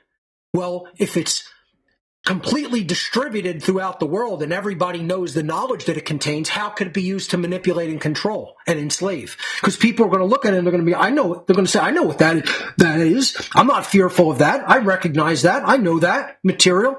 You're not going to control me with its completely wrong usage, with its immoral usage. I'm going to see your attempt, your laughable attempt at using it to manipulate and control, and I'm going to laugh you out of the fucking room because I already know what it is in its pure form. And people can't get it. They're just so fucking dumb. They can't understand that that's what the occult world is. And they want to argue with me, who does know it. Again, you're entitled to be a dumb motherfucker. Take it away from me. I am not interested in your duncehood. Keep your duncehood away from me. I don't want to talk to you. As a matter of fact, I really don't want to talk much to anybody. I don't want personal interactions these days. You know where I want personal interaction? In How to Become the True Media, and ask me things when you don't have a perfectly clear understanding of them and you need me to clarify. Honestly, these days, that's the only interaction I want from human beings. I don't want personal interaction. And I've told you that. I'm here now talking at you, not with you. And I'm perfectly okay with just admitting that, being honest and saying it to you like that. I'm talking at people these days. I'm not interested in a conversation.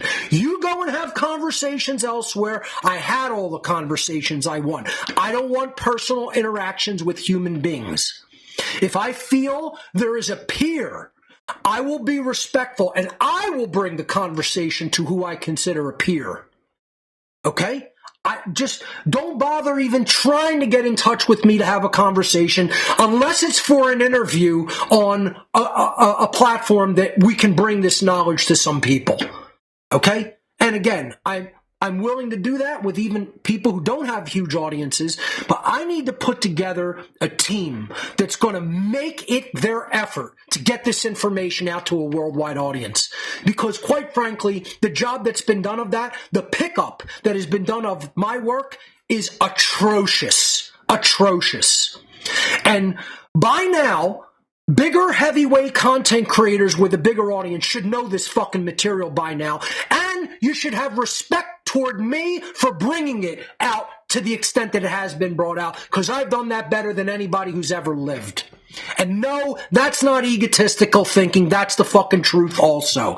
Nobody has taught objective morality, natural law, and the law of freedom the way Mark Passio has in the history of humanity. In the history of Earth. Okay? Or if it ever did happen, you don't know their names. We don't know who their names were, and they probably got killed and fucking tortured to death for attempting it. Did it for a short amount of time if they did it at a high level at all, and then they got murdered and tortured out of existence. And so no one ever remembered their name. But out of all the people whose names we remember who have ever attempted it, believe me, no one has done it to this level. And no, that's not my ego. That's the truth of the fucking matter. assholes and losers who want to say Mark's just an egotistical prick saying that he's done this better than anybody. Who the fuck do you know has taught natural law and objective morality to the extent and depth that I've taught it, to explain it and bring it down as common sense knowledge to the average fucktarded human being?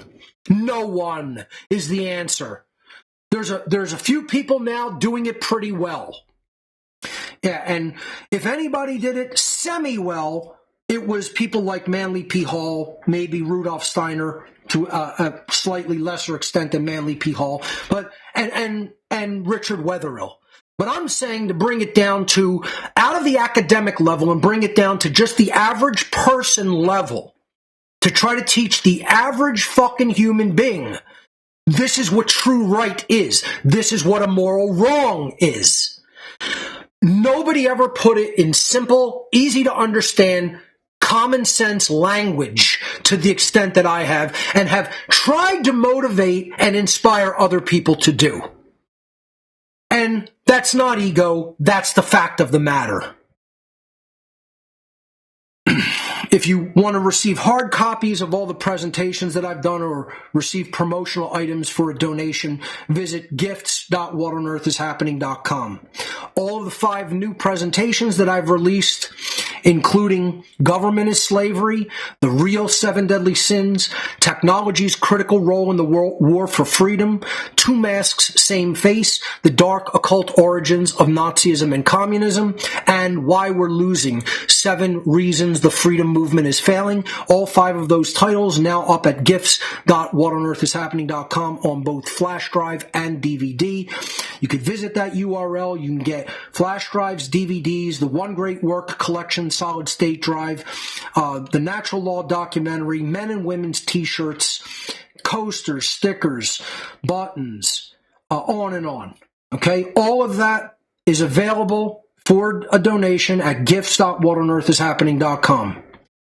If instead you prefer to make a straight donation to the What on Earth is Happening, One Great Work Network, and How to Become the True Media Causes, you can visit whatonearthishappening.com/donate.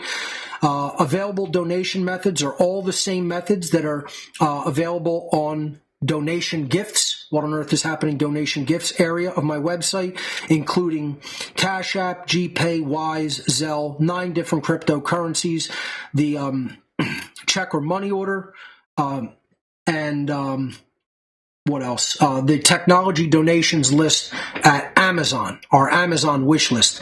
There's nothing on there because thanks to generous donations by people, we have received all the tech items that we require here. So right now, there are no tech donations for the moment. When new needs come up, I will add it to that wish list for smaller items, but right now we have everything we require. So thank you to everyone who has generously donated via these methods. That's all my housekeeping. Let's go back to the material. I'm sorry, before we do, I have to cover the season of sacrifice. Usually I do a larger presentation, mini presentation on this. I'm going to just stick with this for this year. We are now in the season of sacrifice, which is a 40-day period of our year in which the dark occultists spill blood onto the earth in some type of a blood ritual or false flag event. They are doing this more blatantly on 3/22 almost every year, March 22nd.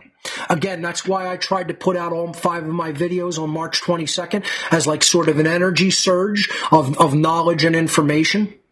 I was 1 day late, and I didn't warn people about 3/22 last week. Almost every year before 3/22, I warn people about the date March 22nd.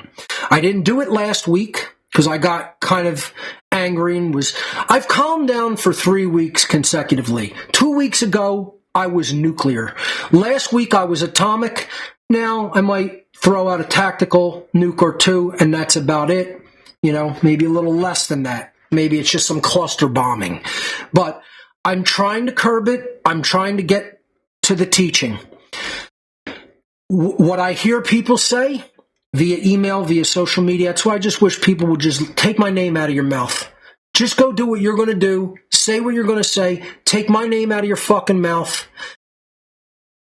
don't even post about me or talk about my work. Talk about what's really going on in the world. Because if instead of talking about me and my anger, about other people's laziness and not helping with eliminating human slavery because they're not really good people and they want to remain a lazy bag of shit instead of actually doing the great work, instead of talking about my righteous anger regarding that, why don't you teach people about the season of sacrifice so they're not watching the fucking bullshit lying news broadcast? This is a terrorist attack, and ISIS is responsible, and this and that. And even if it is fucking so-called ISIS being responsible, they're a creation of the fucking dark occultists of our world to do shit like this and to fucking whip people up into a fucking fear frenzy so they can fucking shut their rights down. And you're not teaching people that, because if you were teaching people that, if I wasn't just one of the only people teaching people that, the world would be changing, and everybody'd be knowledgeable, and nobody'd be looking at the TV in a fucking bar and going, isn't that the most horrible thing you've ever seen? We need to take guns away from the whole world. Because that's what dumb motherfuckers believe. Because you're not teaching them. Then they remain dumb. And you think it's a job for 5 or 6 motherfucking people instead of everybody. And then you wonder why the world isn't changing, and you wonder why freedom's getting trampled faster and faster and faster. You are the problem, motherfucker. It's not me and my anger at your fucking imbecilic laziness. It's your imbecilic laziness. So if you learned about the season of sacrifice over the past fucking 15 years I've been explaining it, maybe you'd be communicating that knowledge out there, and it's not just me trying to teach people that this goes on every fucking year. On and on and on. Within the season of sacrifice, there's mass blood rituals and mass fucking killings. So the 2 that I added on this slide since the last time I modify it, Boulder, Colorado supermarket mass shooting, March 22nd, 2021. This year, the Moscow Concert Hall mass shooting, March 22nd, 2024. How many more March 22s or April 19th and 20th do we need for you to understand the ritualistic dates? These are ritualistic slaughter, blood ritual dates. And you still can't see the fucking pattern, even though they do a fucking mass killing almost every year on 3/22, on March 22nd. Because that's their fucking New Year, motherfucker. That's their New Year's. This is the beginning of their year, and they do blood ritual sacrifices through May 1st. 40 days. It's the real 40-day biblical period of sacrifice blood to the earth because they believe that's going to appease their sun god Baal. You know? And they do their sacrifices from now, planting season, to the midpoint of spring, and they think that's going to make things grow in abundance and keep people fed. But what they're really doing is they're feeding their evil fucking imagined bullshit evil entity for the people who really actually externally project that personification of evil within the occult. And that's probably just a handful of some of the highest level ones believe in it in an etheric form that exists in the cosmos. Most of them believe that it's just the ego. The highest level ones believe that it's the ego that's being put up on a pedestal and turned into God, but some of them do believe it's also entities, and mostly they're really honestly worshiping the sun. It's all an ancient solar cult. It's the cult of the black sun, as I've called it an innumerable amount of times, you know, and the sun represents knowledge, which they have, which they turn into the dark form of knowledge, which they use as a weapon, hence the analogy of the black sun. People are never going to get it, and I have a new expert panel that I'm going to bring out, and for the first time here today, we're adding a new panel to our crew here at What on Earth is Happening that we will occasionally consult and get the expert opinions of, and it's going to show you that not only are you not going to really understand Two Masks, Same Face, you don't understand the season of sacrifice, you don't understand the unholy feminine, you're not really understanding anything that I've said here from day one, when I've been right the whole fucking time, and you guys have done nothing with the truth the whole time, which is why you and your children are going to get enslaved and slaughtered. Because of your fucking ignorance, apathy, and laziness, which is what I've told you from day one. So here's the new expert panel. Let's bring them on. and let's get their opinion on, are people learning? Are they growing? Are they really waking up? Are they getting it? Are they ever going to get it? Here it is. Here they are. Here's the panel. Here we go. Make sure my laptop is unmuted, please. Never gonna get it, never gonna get it, never gonna get it, never gonna get it, never gonna get it, never gonna get it, never gonna get it, never gonna get it, never gonna get it. Put it full screen. Is it full screen? Give us a full screen on our expert panel with En Vogue playing in the background. There you go. That's it. You guys are never going to get it. You're just too fucking dumb to understand. And you're too lazy to put it out there for other people to help to attempt them to understand. And it's sad. It's sad. I really what I need to do is I need to stop being so angry about it. And what I really need to show you guys, the emotion that I really need to show you is how disappointed and ashamed of you I am. Because you guys don't even have enough self-knowledge and self-worth to be disappointed in yourself and ashamed of yourselves.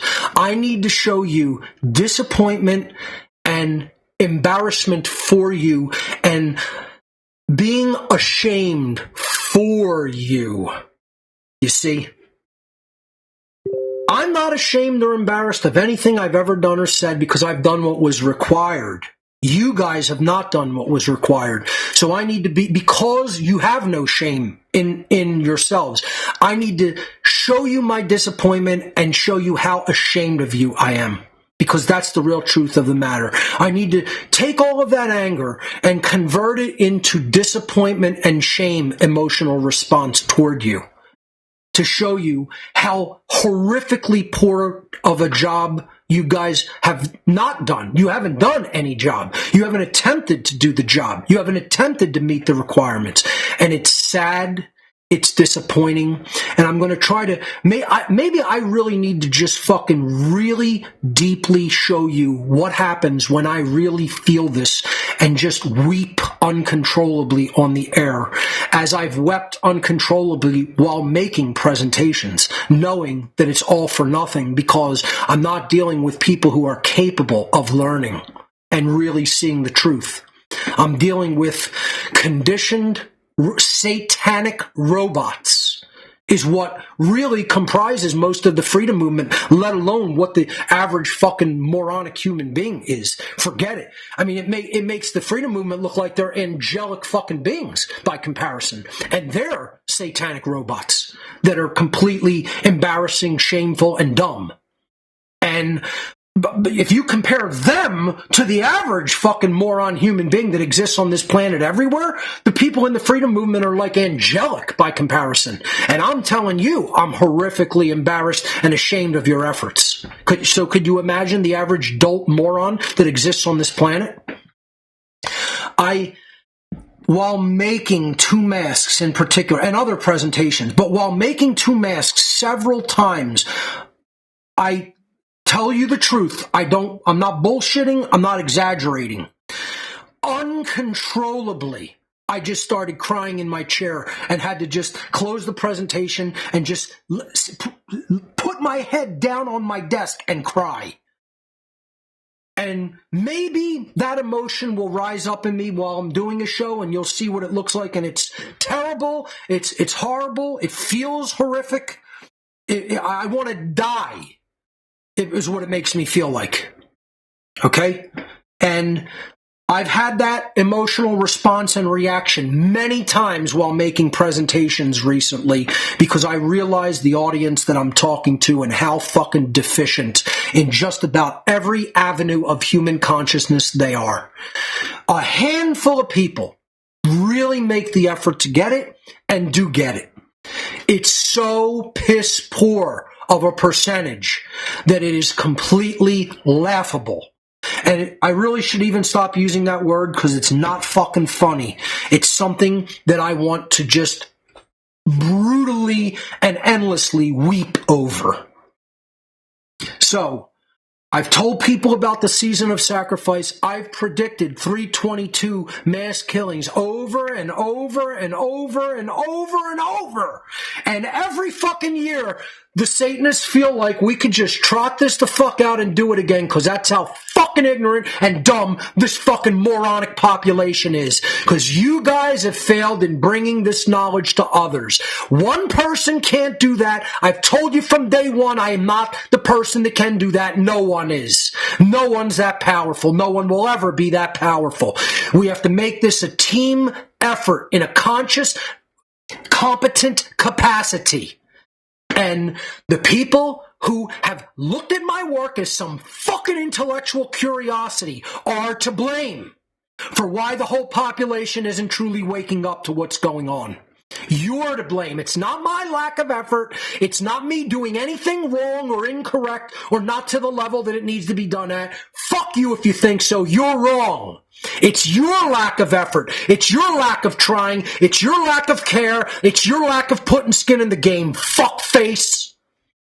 And I'll tell you right just like that to your face, because I'm right. And it isn't me bringing you ignorance. I don't want to hear what you have to say because you're bringing me ignorance. I'm bringing you the truth.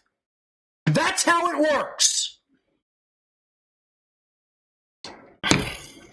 So that's all I'm going to say on the season of sacrifice right now. I'm not going to reteach it again. So let's keep our panel experts up in case I need to go back to any of them, and I will. As a matter of fact, we might go right back to them, because let's jump back into the unholy feminine and continue going over what I was saying last week, which once again, the average dolt, which I don't even know why they tune into my show. You're clearly not getting anything from it. You clearly never listened. You didn't understand. You disagree with no actual research or presenting of your own material. And you just want to disagree based on your bullshit uninformed opinion. And then people want to hear things that I never said. That you cannot present me the video of me saying what you allege and claim that I'm saying. It doesn't exist because I never said it. When I'm talking about the hypersexualization of our society and quote-unquote slut-shaming being done by women who want to take a very, what's the word? I'll say religious for now, but there's another term that I really want, a very prudish slash puritanical, thank you, view of human sexuality.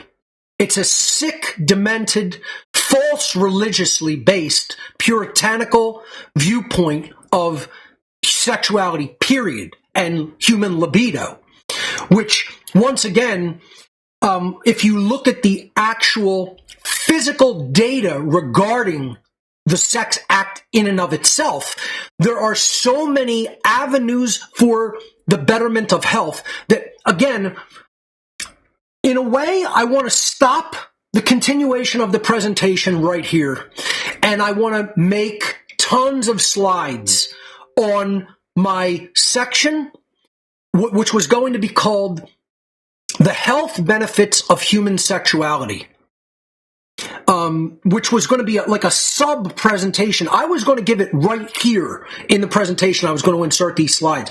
And when I realized it was going to be another hour of material, minimum, even if I rushed through it, which I often do in my presentations in person, I can't extend them like this and do anecdotes and talk about them. I have to just boom, boom, boom, slide after slide after slide after slide, or I can't deliver the presentation in the amount of time I've been given by the host, quite frankly.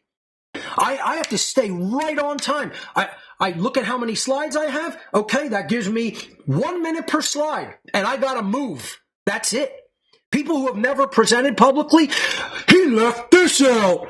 He didn't talk about this. He spent a minute on this slide, and I think that's the most important thing in the presentation. You've clearly never fucking delivered a presentation in a public venue. because you have no life skills, you don't try, you don't make any fucking efforts, you've never actually built the fucking presentation, you've never actually advertised the fucking presentation, you've never go rented a hall, you've never promoted it, you've never sold tickets to it, and nobody's ever showed the fuck up. You're a do-nothing. And you want to talk shit on people who are doers. That's all it is. It's the people who do nothing are jerk-offs who just want to talk shit on doers. And guess who I blame? I blame all the people that don't bring this dynamic up continually and tell people, shut your fucking mouth. What the fuck have you done, loser? That's the response to anybody talking shit on somebody else. You're a bullshit loser armchair quarterback. Shut your fucking mouth, learn sufficiently, then do. And do yourself before you criticize other fucking people. Look at the amount of work I have. You know what you have? You got one little fucking tiny grease ball of shit.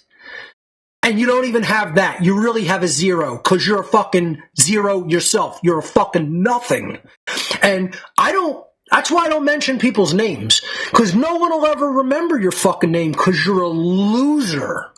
You're a loser, do nothing, smacked ass, not even a man, not even a woman. You're a fucking retard. And you talking shit on people who are contributing to the war effort for human freedom should be exposed. And everybody should know this is exactly how you should not turn out as a human being. If your parents did any fucking decent job at all raising you as a human being, you should never turn out like that. That's the entire problem with the totality of this planet, is that's what we have.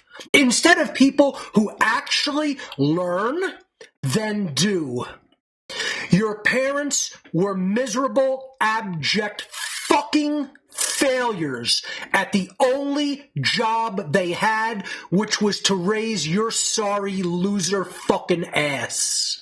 And they couldn't even do that right because they're sorry fucking losers, just like the fucking imbecile that they didn't raise up. Got it? Now, come to me if you have a problem for me saying it. Because it's still going to be true, and you'll find the fuck out. I wouldn't recommend it, but if you really, really want that outcome, you'll find the fuck out. So, imbeciles, more than one, once again this week, put their ill-educated, uninformed, dumb, dolt, shithead opinion before me to waste my time. And I'm only talking about them because this is everybody's failure at educating the world. That these people are still everywhere. Because if one person emailed me, or if one person made a post on social media, there's 100,000 people that think this thought. Which means there's hundreds of thousands, if not millions and millions and millions of people that are incapable of hearing the words that came out of my mouth and actually believe in their fucking drugged out, fucking burnt brain state that words that never left my mouth actually left it. When I told you we have mind control and social engineering techniques into hypersexualizing mostly women, and then shaming them if they do develop an actual healthy libido, is what I said. Those were the words that were said. I never said or encouraged anyone, male or female, to quote-unquote engage in promiscuity. Find me the location where those words were spoken and left my fucking lips. Morons. I never spoke those words. Promiscuity is random acts of sexualities with strangers and with no restraint. I never said to men or women, go out and engage in that behavior. You won't find it because it was never spoken. You will not be able to play me it back in audio or video because I never said it. I said hardly anyone has a truly healthy sexual libido or general sexuality or general healthy sex life because of the puritanical and religious beliefs and New Age beliefs that are embedded in their mind from the social engineers. And they include things like sex is evil, sex is dirty, sex is the original sin, women who have more than X sexual partners or sluts, other women slut-shaming other women, slut-shaming other women if they become aware that they have so X many sexual partners, regardless of what that arbitrarily chosen number is. Another thing is the whole New Age view of sexuality, which puts this erroneous, false notion that is not backed up anywhere, either psychologically or physically or spiritually for that matter, that every person you ever sleep with, you've slept with everyone they've ever slept with. This is a bullshit notion to continue to promote puritanical ideas of sex based on bullshit religion. That does not mean I am championing promiscuity. I am trying to get the mental conditioning that conditions people into having completely fucked up, deranged thoughts about healthy human sexuality out of their fucking completely deranged mindset that's brought on by religion and social engineering and the New Age movement. Fucktarded morons. Did you hear the words that came out of my mouth? Losers. Instead of inventing things that I never said. Go and find me championing promiscuity. Go and find me saying the words, I think everybody should just go out and have promiscuous sex everywhere, every night. You won't find it, morons, because it was never said, and all your dumb, fucked up brain that your parents, teachers, and everybody else in your life fucked up for you, because you can't actually put yourself in a method of fucking learning. You just hear what you want. Your pre-existing, pre-brainwashed thoughts that are rattling around and jabbering around in your fucking mind all day long that you don't know how to fucking get a handle on and stop from invading your fucking thoughts are just going a billion fucking miles an hour while I'm talking. That's why you're a poor fucking learner, dolt. That's why your brain's fucked up, boy. You hear things that you imagine from your own mental chatter and then think they left my fucking truly educated and informed mouth. You see how that dynamic works, dumb dolts out there? If you don't see it, you should re-listen to this segment about 1 million times till you fucking learn it, and don't open your mouth and put my name in it. 'Cause you're wrong. And you can't fucking listen and learn because your brain's fucked up, boy. Your parents fucked you up, they fucked up, they shat you out, and then they fucked up the one job they had, which was to truly educate your dumb ass. And guess what? So did mine. And I did something about that situation. I didn't sit and cry in my fucking soup over it. I actually brought myself up and educated myself through hard work, effort, and endless fucking reading and study. Which you didn't do. It's evidence you didn't do it. Because I can present something where the concept you're accusing me of saying was never said, and you actually believe I said it. This is how fucking dumb you are. You're that dumb. And these are people who are coming to watch my material. Can you believe this? This is how dumb our community is. Do you think these people are worried about us? They're laughing their asses off that we can't even get on the same page about one fucking thing.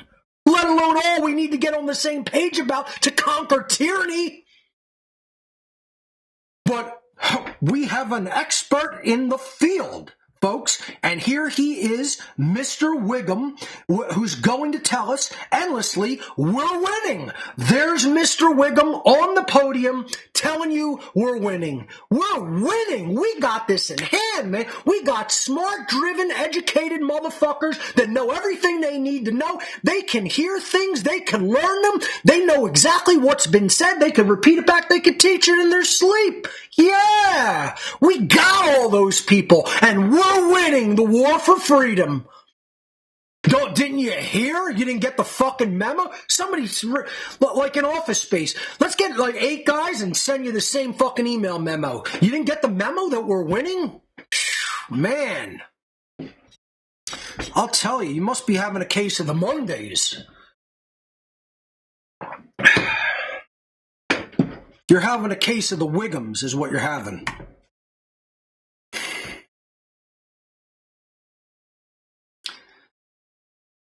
So hear what I've actually said instead of what your dumb monkey brain keeps chattering into your shit mind.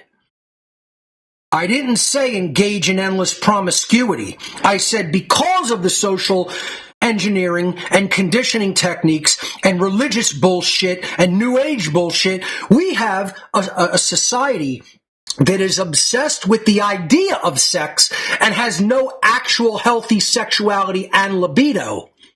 And if you think that's not the case, you're an imbecile that sits in your house all day and doesn't actually engage in social settings and situations with real, alive human beings. If you can't grasp that that's the culture that we have, if you think that's not the culture that we have, there's nothing that can be done for you because you have no powers of observation. There's no level of proving it to you. You just believe what you want to believe. This isn't a matter of an ad hominem attack with no data. It's proof that you don't engage life and you live in a fucking place where you don't actually go out and engage human beings and you believe the world is some other way than it actually is. You're dreaming. You're in the state that the occult world calls the dreaming state, where you don't even know what's been done in society because you haven't engaged with it. It's called being a fucking child who never grew up and engaged the world. And so they don't know what's actually going on in it. This is most people, even in the freedom movement. Look, I couldn't have people that don't know how to pack a box, that don't know that if they're taking a seminar, they should use their real name, that ask the fucking imbecile questions that they ask. If we had an adult, responsible, engaged public who really engaged the world and learned life lessons, there would not be people like this constantly bombarding me every day at all angles if we had an engaged, educated, responsible public. And we don't. We don't have that in the freedom movement or anywhere else. So, hear what I've said and not what your fucking imbecilic, chattering monkey mind wants to hear. Women are hypersexualized in our media, in advertising, in pornography, and yet they are actively discouraged from having healthy sex lives and libidos through neo-feminist technique known as slut shaming, through the New Age movement telling you everybody's a potential demon, and anybody who they've ever slept with, you're actually sleeping with that demon. I've actually heard this from fucking people in the New Age bullshit religion. And then the champion of all of it is sex is the original sin. No, fucking dumb fucking mud monkey creature. Sex is not the original sin. Moral relativism is the original sin. Get your biblical allegory straight if you're going to actually fucking open your fucking mouth and show your ignorance. The original sin is taking unto oneself the knowledge of the difference between good and evil instead of learning what the laws of the Creator actually are. That's called moral relativism. That's why we're in so much trouble. Okay? Like when the Jerky Boys blew off the cannon in their backyard. Blah, blah, blah, blah, blah, blah, blah. That's why we're in so much trouble, because people don't know the difference between the Sex Act and moral relativism. Imagine thinking the Sex Act is the original sin instead of, something that brought every form of evil into the earth and put it all in one big shit ball and let it roll downhill until it picked up endless steam and crushed everybody, called moral relativism. You think sex is the original sin because your bullshit religion told you so, and you can't even grasp that it's an allegory for moral relativism because you're so fucking dumb. This is what I'm trying to explain is entrenched in the fucking minds of almost everybody in our culture when it comes to human sexuality, you dumb dolt. Fear as a method of control through media and popular culture is an ongoing theme in this kind of conditioning. It's everywhere. It's not just ongoing, it's fucking omnipresent. It's everywhere. And you're never going to get it. You're just too dumb to get it. Prove me the fuck wrong, get it, and teach it. You're not doing it because you're just too fucking dumb to ever even understand, let alone go out and teach. You're just dumb motherfuckers. And no, it's not, the problem doesn't lie with me. No, I'm not wrong about this. No, I'm not wrong about the other things that I've taught that are important. I'm correct. You're wrong. I'm not incorrect about this material. You are. An anonymous forum post that I gathered, and can I tell you something, folks? I just have to say, I'm one of the biggest lurkers in both feminist forums and so-called men's rights / MGTOW, whatever, however the fuck they want to pronounce their moronic elements, forums. I lurk in all of those places. I never post once. You'll never find a Mark Passio post in any of those forums. I let idiots think what they want to think. I have so much data gathered from that, that personal lurking, that if I wanted to do 10 presentations with just that data, it wouldn't cover it. Wouldn't cover it. I know more about this topic than perhaps any human being alive because of how much data I've taken in on it. When other people just think about it and don't actually look at the actual real world data that's right in front of their eyes. So, this is actually a decent post from one of these forums. Or I don't even know. It might be some mixed thoughts. Let's read it and see where I was heading with this. This person from an anonymous forum said, I think the reason most women have unhealthy sexual lives is because they are trained to hate sex. Now, number one, I completely agree with that statement. Religion has trained them to do that. A lot of New Age thought has trained them to do that. Their parents have trained them to do that. And culture has generally trained them to do that, except if resources are to be gained. Then all of a sudden, it's a different ball game if somebody offers to pay your rent for the next 6 months. Then suddenly it's perfectly okay and a great thing. But the real genuine connection, which again, I'm arguing in favor of, not against, okay? They have been conditioned not even to explore sexuality, the sex act, libido, connection with others. All it's about is a monetary transaction. Then it's fine. For every other reason, it's the devil. So I totally agree with that. Let's continue with what he's saying. When I was in school, our sex education classes actually taught us that sex was risky, and it could be, depending on diseases that are carried that are sexually transmitted. That quote-unquote good girls withhold and avoid sex at all costs. Okay, he's explaining why. Right? So not to say that there's no such thing as a sexually transmitted disease. It's certainly not as abundant and fear-inspiring as they want you to believe that it is. I'm not promoting promiscuity and to go out and have sex till you have a disease that you don't want. I never said it. I'm never going to say that. I'm talking about why people are so fearful of human sexuality, like they're fearful of death. We don't talk about the healthy dynamics of dealing with these things psychologically. Parents don't want to talk to their children. People don't want to talk to each other. Nobody wants to bring up fucking death, you know? Preparing for it, psychologically preparing for it, etc. By my own admission, I'm not very good with dealing with the sick. Okay? I'll come right out and tell people that. I'm not going to be the guy you want to appoint as a medic on the battlefield. Let's just say that. Do I have compassion for the sick? Absolutely. You know?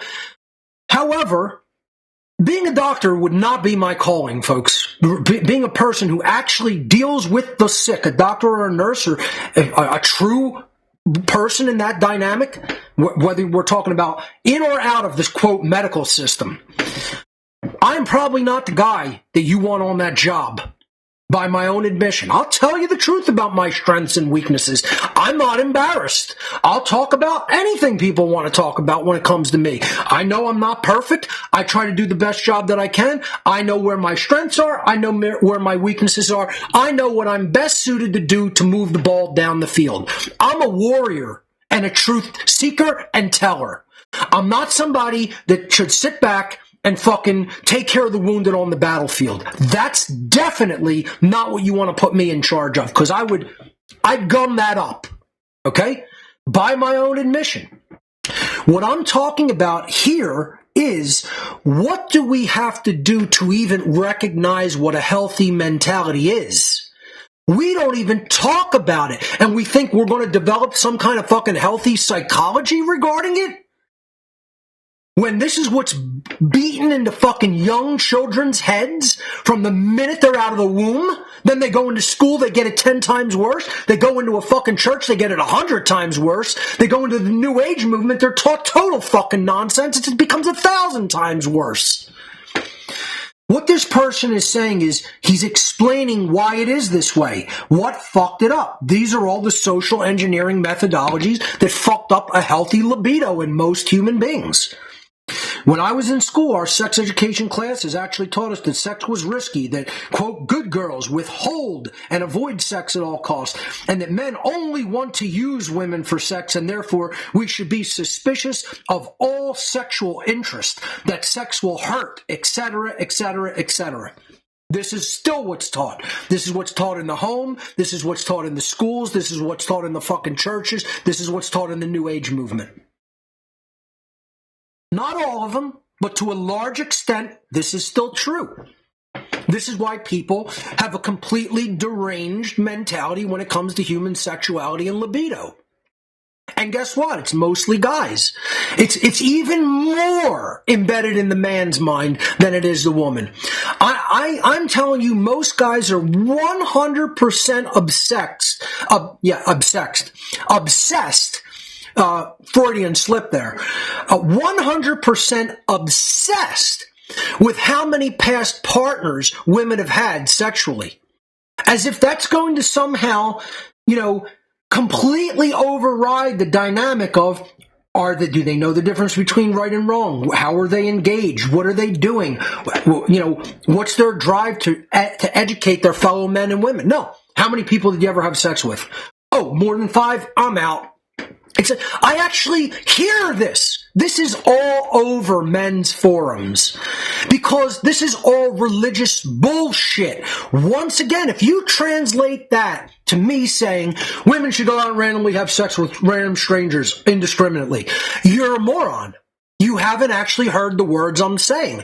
I'm trying to explain to you the techniques of social engineering that are used to distort healthy sexual attitude and libido in women that are used against them, that most men want to champion instead of fucking realizing this is a satanic fucking technique to distort thinking and to distort health.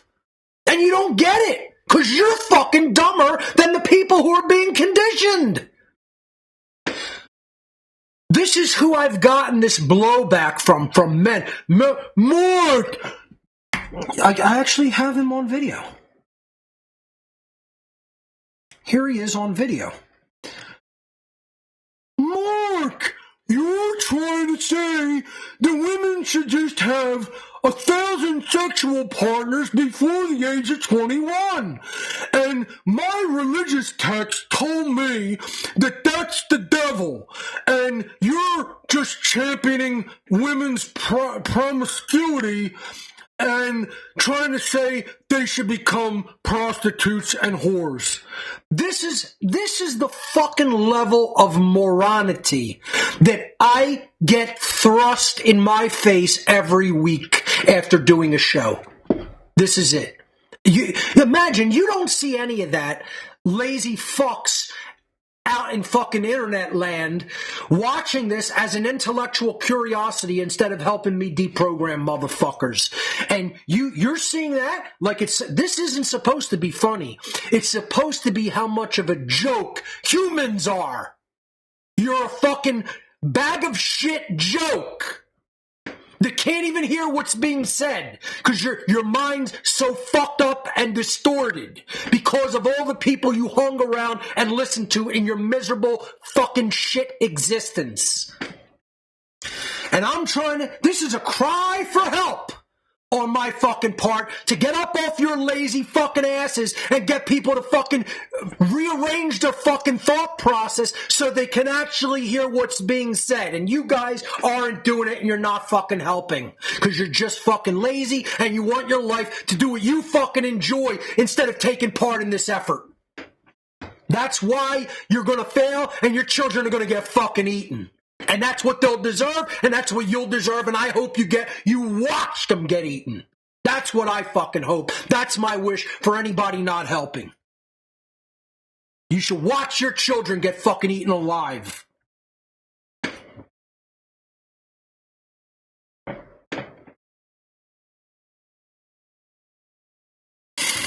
There is still the very strong idea that women who like and want sex are slutty and undesirable. This is everywhere in our culture. Everywhere in our culture. And then there are the women who learn to hate sex so much that they actually never experience orgasm.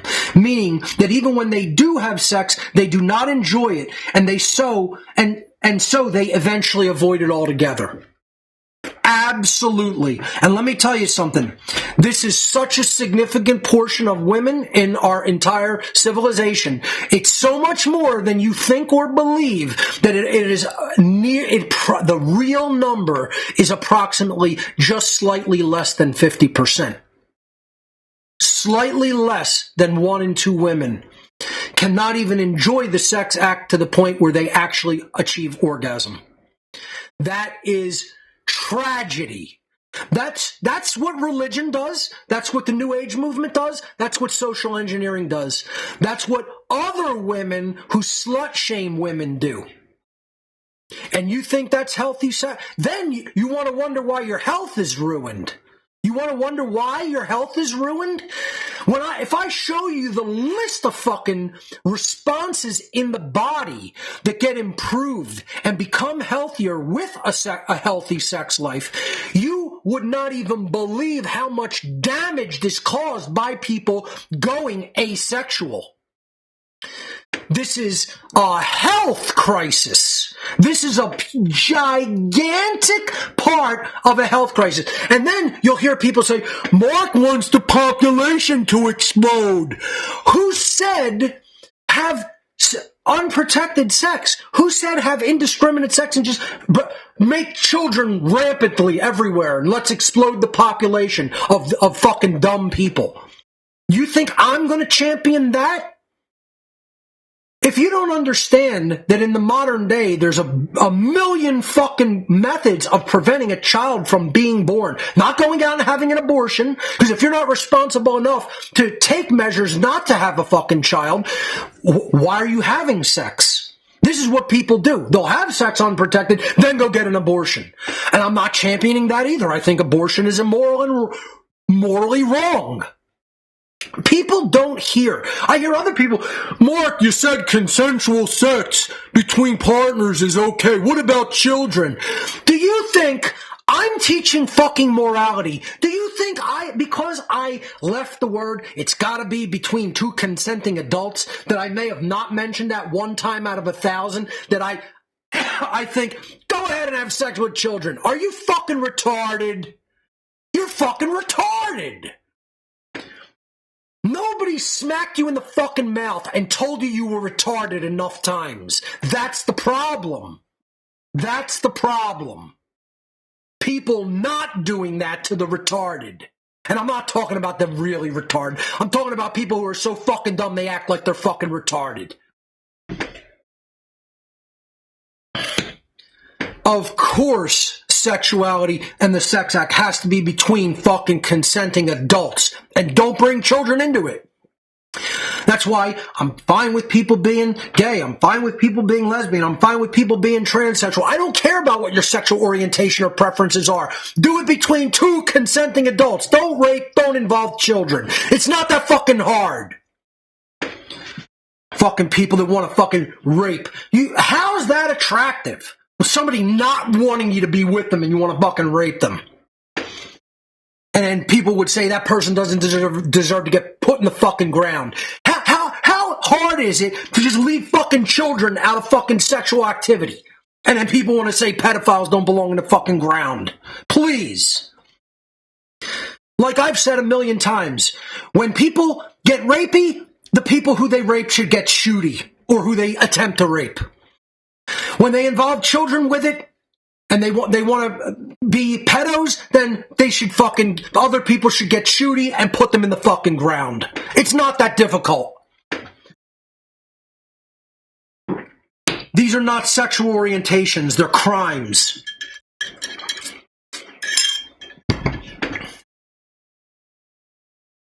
So, this post was an excellent post. I was trying to remember whether it was one of these conditioned people speaking or whether they were bringing good information to the table, and it was the latter. This person, who I didn't mention their name or whether they even had a name on the forum, posted this and is explaining part of this social engineering dynamic when it comes to how women view their own libido and how it destroys their sexual lives in their adult lifetime. Women who can't see this are doing harm to their very self. Men who can't see this dynamic when it comes to satanic mind control regarding human sexuality are so brainwashed that they are actually hurting all of their interests in society because they're letting all of the women continue to be conditioned in this way, and they are making them, through the Satanists, continue to breed down weaker and weaker and more mind-controlled fucking children, who then grow up to be weak and mind-controlled adults and repeat the cycle all fucking over again. That's what Epi-Eugenics is. Conditioning people through mind control to breed a weaker next generation down into the public so that they're easier to enslave. And the men can't see this because they're not men. They're fucking little boys, and you're fucking victims of this fucking process, and you never unfucked your mind from it. That's the problem, little boy. You never learned your satanic master's technique that was done to your own fucking mother to shit you out and weaken you down into being a little fucking boy throughout your whole adult life. You can't see what was done to you. How are you going to see it being done to other fucking people? You haven't unfucked your mind and gotten out of that condition, loser. The next dynamic is sex as money, which I've reiterated over and over. This is almost all sexual interaction that does occur in our society is viewed as. It's just a monetary exchange. They've weakened and dumbed down the actual act of nature in its natural element to, this is going to be an interaction for fucking fiat bullshit shit money that isn't even fucking real. It's not even going to be for any actual, real, inherent, intrinsic value. No. It's just going to be for fucking toilet paper fiat dollars. And this is almost all sexuality in modern day satanic fucking culture has been boiled down to be. And whether men think that that's fine and okay, or women think it's fine and okay, and guess what? I'm going to say things that you are going to think are completely contradictory to this. I'm going to say things that you will hear and you will not understand because you're too dumb. You don't because you're never thinking about it from the satanic social engineer's perspective. You don't understand why they want it like this, and then you don't understand why they make other things illegal. Because you can't see it from the chess master's perspective because you're not as smart as they are. You're so dumb, you can't see what they're doing to you. I'm smarter than you. I'm smarter than almost all of you put together. That's why I'm able to see these things and then bring them down to fucking people and explain to you what people who are at my level are doing. I looked at an IQ chart and was explaining it to friends the other day. How many people have my IQ in the world? There is it's so small of a percentage of people that I am in the 99.97 percentile of human beings. 99.97. That means 0.03 or less have an intellect as sharply developed as mine. And I realize intellect is not the only measure of intelligence. And again, people will say that.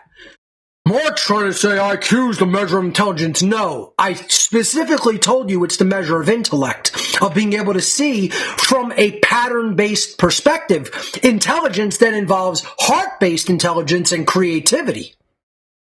It's not just pure intellect. My intellect is 99.97%. I'm in the 99.97 percentile above all other human beings. Imagine where my right brain heart-based intelligence is at if I've recognized all these things and decided to do this, make this a selfless act of my life to teach people who I don't even believe can ever get it. Where do you think my heart-based intelligence is at? I'll tell you where it's at. It's 100 percentile. It's 99.9999999% above all the rest of humanity. And no, once again, that's not ego speaking. That's the truth of the fucking matter, or somebody else would be doing this and explaining it and not me. And you're too dumb to see it. That's the problem. That's why the gloves are off. I'm not slapping you around with a glove. Now, it went from hitting you with fucking fists. Now, we put brass knuckles on the fists. Now, we took those off. We put an iron fucking gauntlet on and closed the fist. And we're hitting you with fucking left hooks. Now, I'm putting razor blades on the fucking gauntlet. And now that's coming at you. I'm done being nice about this. I've been right since day one. I didn't have to do any of this ever. I should have listened to the Satanists, shut my fucking mouth, and helped them exterminate your fucking loser, sorry fucking asses. Instead, I defected to your team to hand you all the information you need to beat these fucking people and be free, and you smacked it out of my fucking hand!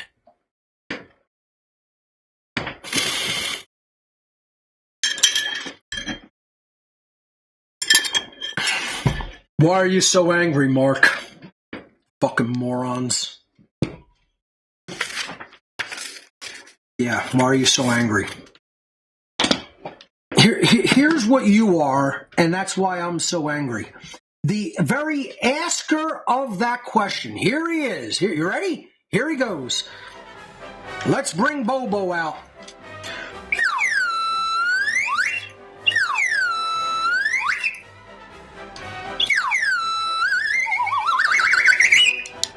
There you go. There's your theme music. Here you go. Have a couple of these.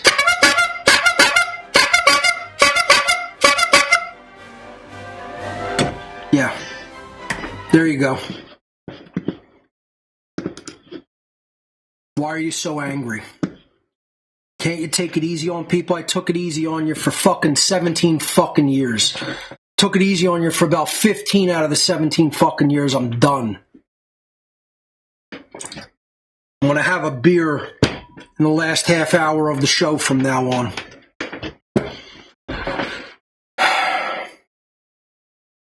To the manipulated, socially engineered woman, sex has largely become a form of commerce. a business transaction only. The desire for money has become completely tied up and twisted into the motivation for any type of sexual relationship. The mindset of this conditioned woman goes something like this. If I have sex with this man, what resources can I continue to get from him long term?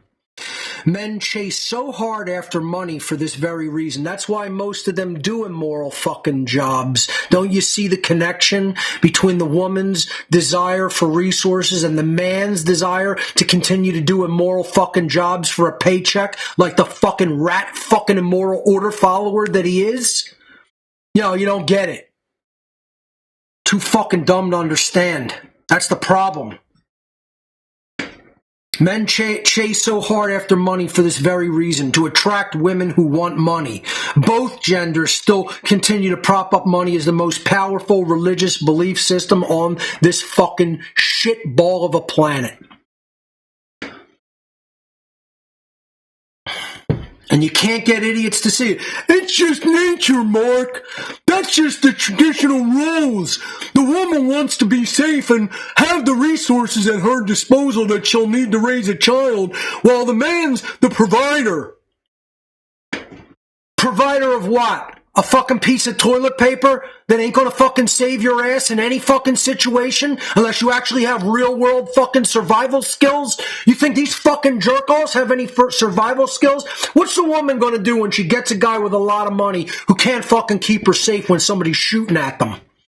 Who can't fucking keep her safe when they don't even have any ammunition and somebody's coming with a fucking machete to cut your fucking head off? Yeah. It's a lot of intrinsic value in that toilet paper. Good luck with that shit. Like I say, they're dodos. Dodos. It's the perfect term. Dead on day one in a collapse. You're going to be a dodo because you're going to go extinct just like the fucking dodos, and you're going to be dead on day one. You're going to be a dodo. Because you're going to be with some clown whose theme music I just played for you that ain't going to be able to keep you alive for 30 fucking seconds. Good luck with that. You'll figure out what all that money will get you then. You'll figure it out like that in an instant.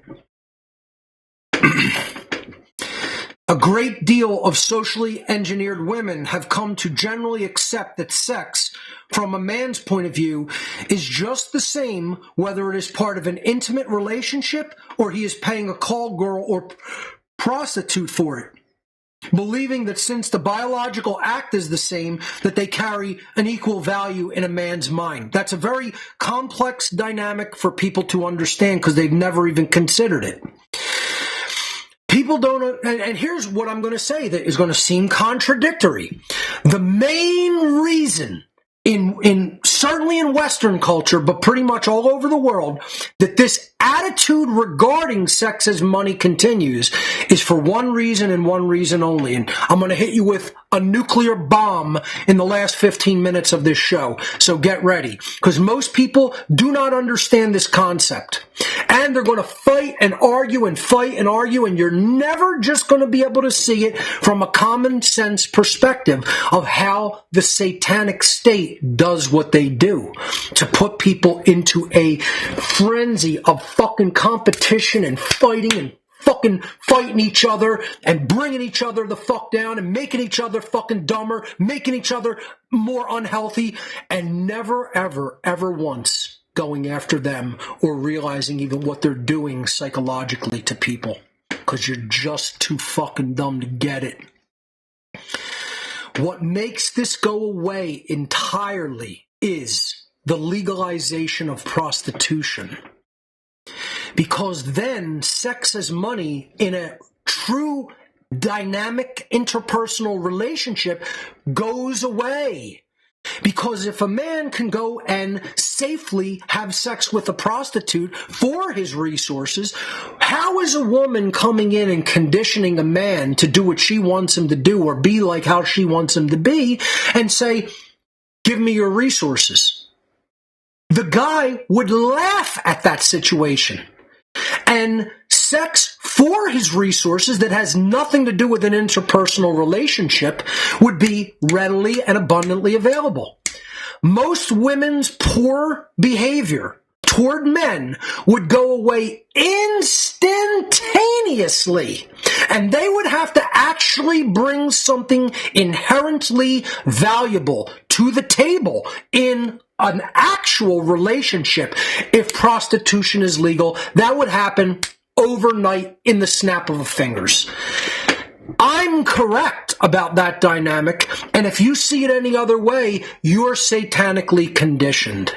You don't even understand what has been done through the illegalization of prostitution. You don't even understand that has damaged the social relationship and familial relationship between people, because all most women are doing in society through their sexuality is actually playing the role of the prostitute in a false just for sex relationship, as long as they get the resources that they're craving, instead of actually bringing true, inherent, and dynamic interpersonal skills and interpersonal characteristics to bear in a true relationship dynamic. By illegalizing and making it a black market thing, what they have done is actually made more women in society act like a prostitute, rather than have an actual institution of prostitution that men could go at any time with money, safely have sex for money, and not make that a crime, where there would be far less sexual frustration, there would be far more real, genuine interpersonal dynamics. Hardly any woman would be able to go up to a man and say, well, you do what I want and you'll get some sex. They wouldn't be able to condition them like that. They'd be laughed out of the room. No one sees it like that. And do you know who mostly doesn't see it like that? Dumb men. Very, very, very stupid men with prudish and puritanical religious beliefs rattling around in their fucking mind-controlled cage of a mind that think, you're championing something. Let's get the religious believer up on the screen. Here he is. Here's the team of religious people. Here they go. I'm not going to play the music, but there's the team of guys that I'm talking at and telling you how fucking dumb and retarded you are. March championing for something immoral. My religious text told me that prostitution is an immoral act, and that can't happen in our society because it's bad. My pastor told me so. Who did fucking Jesus hang out with? Moron. Who did Jesus befriend and hang out with? Imbecile. Religious churchianity fucking... You are a priest's fart breather. You got your head jammed up you got your mouth jammed in a priest's asshole, and you're just breathing in the farts that he's fucking blowing in your face. You fucking religious losers. Fuck you. Fuck your bullshit religion. Fuck the Pope. I'll knock the fucking Pope out unconscious in the cage fight, which he never answered my challenge. You get knocked the fuck out, boy. And this is what we have, is drooling retards still believing that prostitution is somehow immoral. No, rape is immoral. No, pedophilia is immoral. Prostitution is not immoral. It's a willing, consensual choice of an exchange of sex for money, which is where it belongs. It belongs in that institution. It belongs in that job. It doesn't belong in regular society where people are trying to interact naturally with each other, moron. There is a difference between a man wanting sex and a man wanting a relationship. And nobody wants to talk about that. They want to intertwine it and completely knot it the fuck up and then make it all about what resources can this person provide for me because I have no intrinsic fucking skills or value. How many women would stop treating a man like a fucking ATM if prostitution were legal? It would go away in 10 seconds. The attitude of seeing sex as money would go away if prostitution were legalized. Morons. And you guys can't see it like that because you're puritanical fucking losing scumbag, demented, defective fucking mental apes. That's what you guys are in the freedom movement. You're morons. Everywhere you're morons. In the freedom movement, this gets the most flack.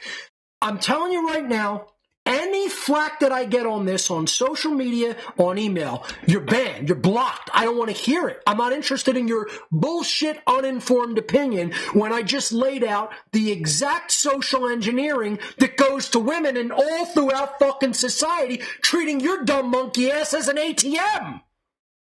You're not even on your own team, you fucking prick.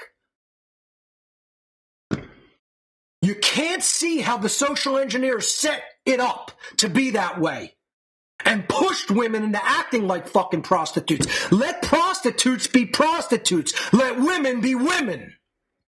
You can't even see that. You're so fucking dumb. How could you say something like legalize prostitution, Mark? My Bible tells me that that's wrong, even though the person who I think is God, the Son of God in the Bible, hung out with prostitutes!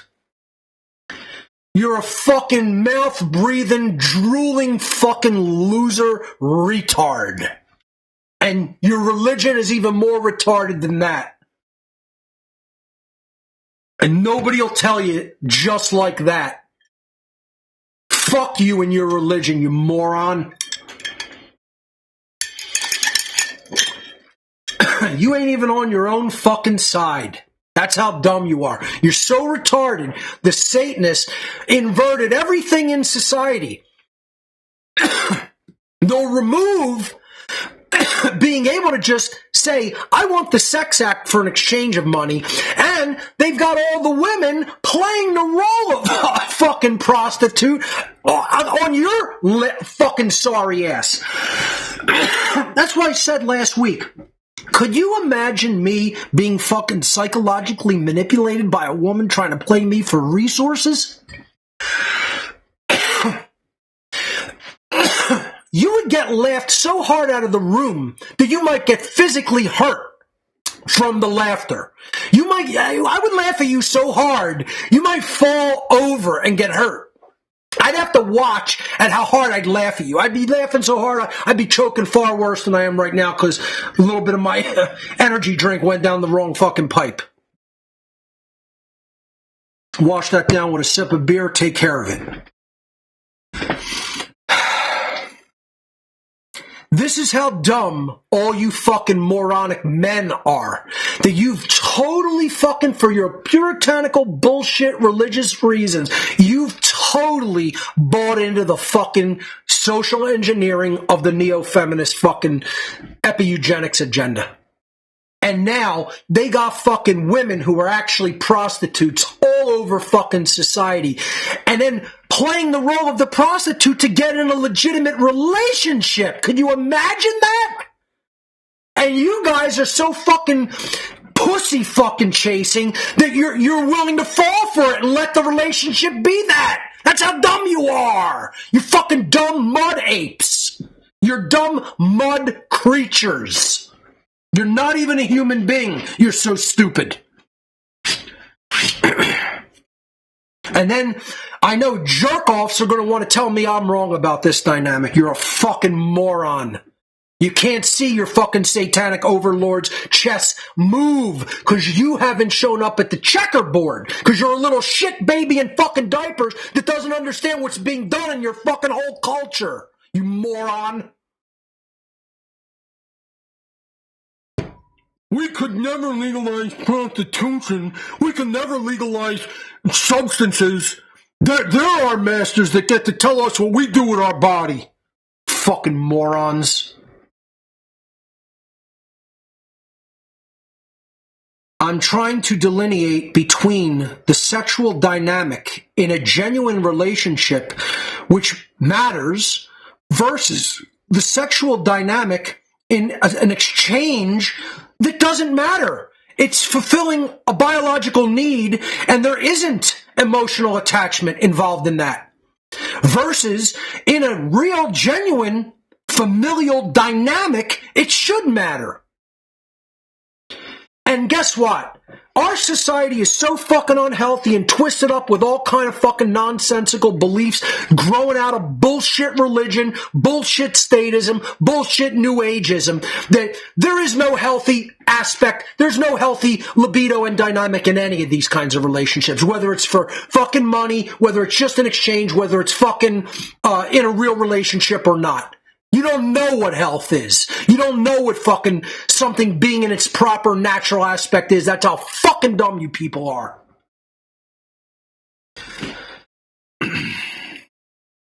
They can't grasp that from a man's point of view, there's a difference between an intimate relationship or if he's paying a prostitute for sex. The sex act may be the same physical dynamics, but they do not carry an equal value. The prostitute has something that he wants.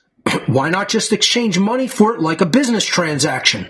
The free will, voluntary, and mutual exchange of emotions and physicality as part of the genuine human experience is not alike to paying for it in any way whatsoever. That's all the time we have for this edition of What on Earth is Happening. I will continue with this very important dynamic of sex as money and how prostitution can make that dynamic go away next week. In 3 weeks, in part 11 of this extended series of Unholy Feminine. Thank you for watching, everyone. We'll see you in 3 weeks.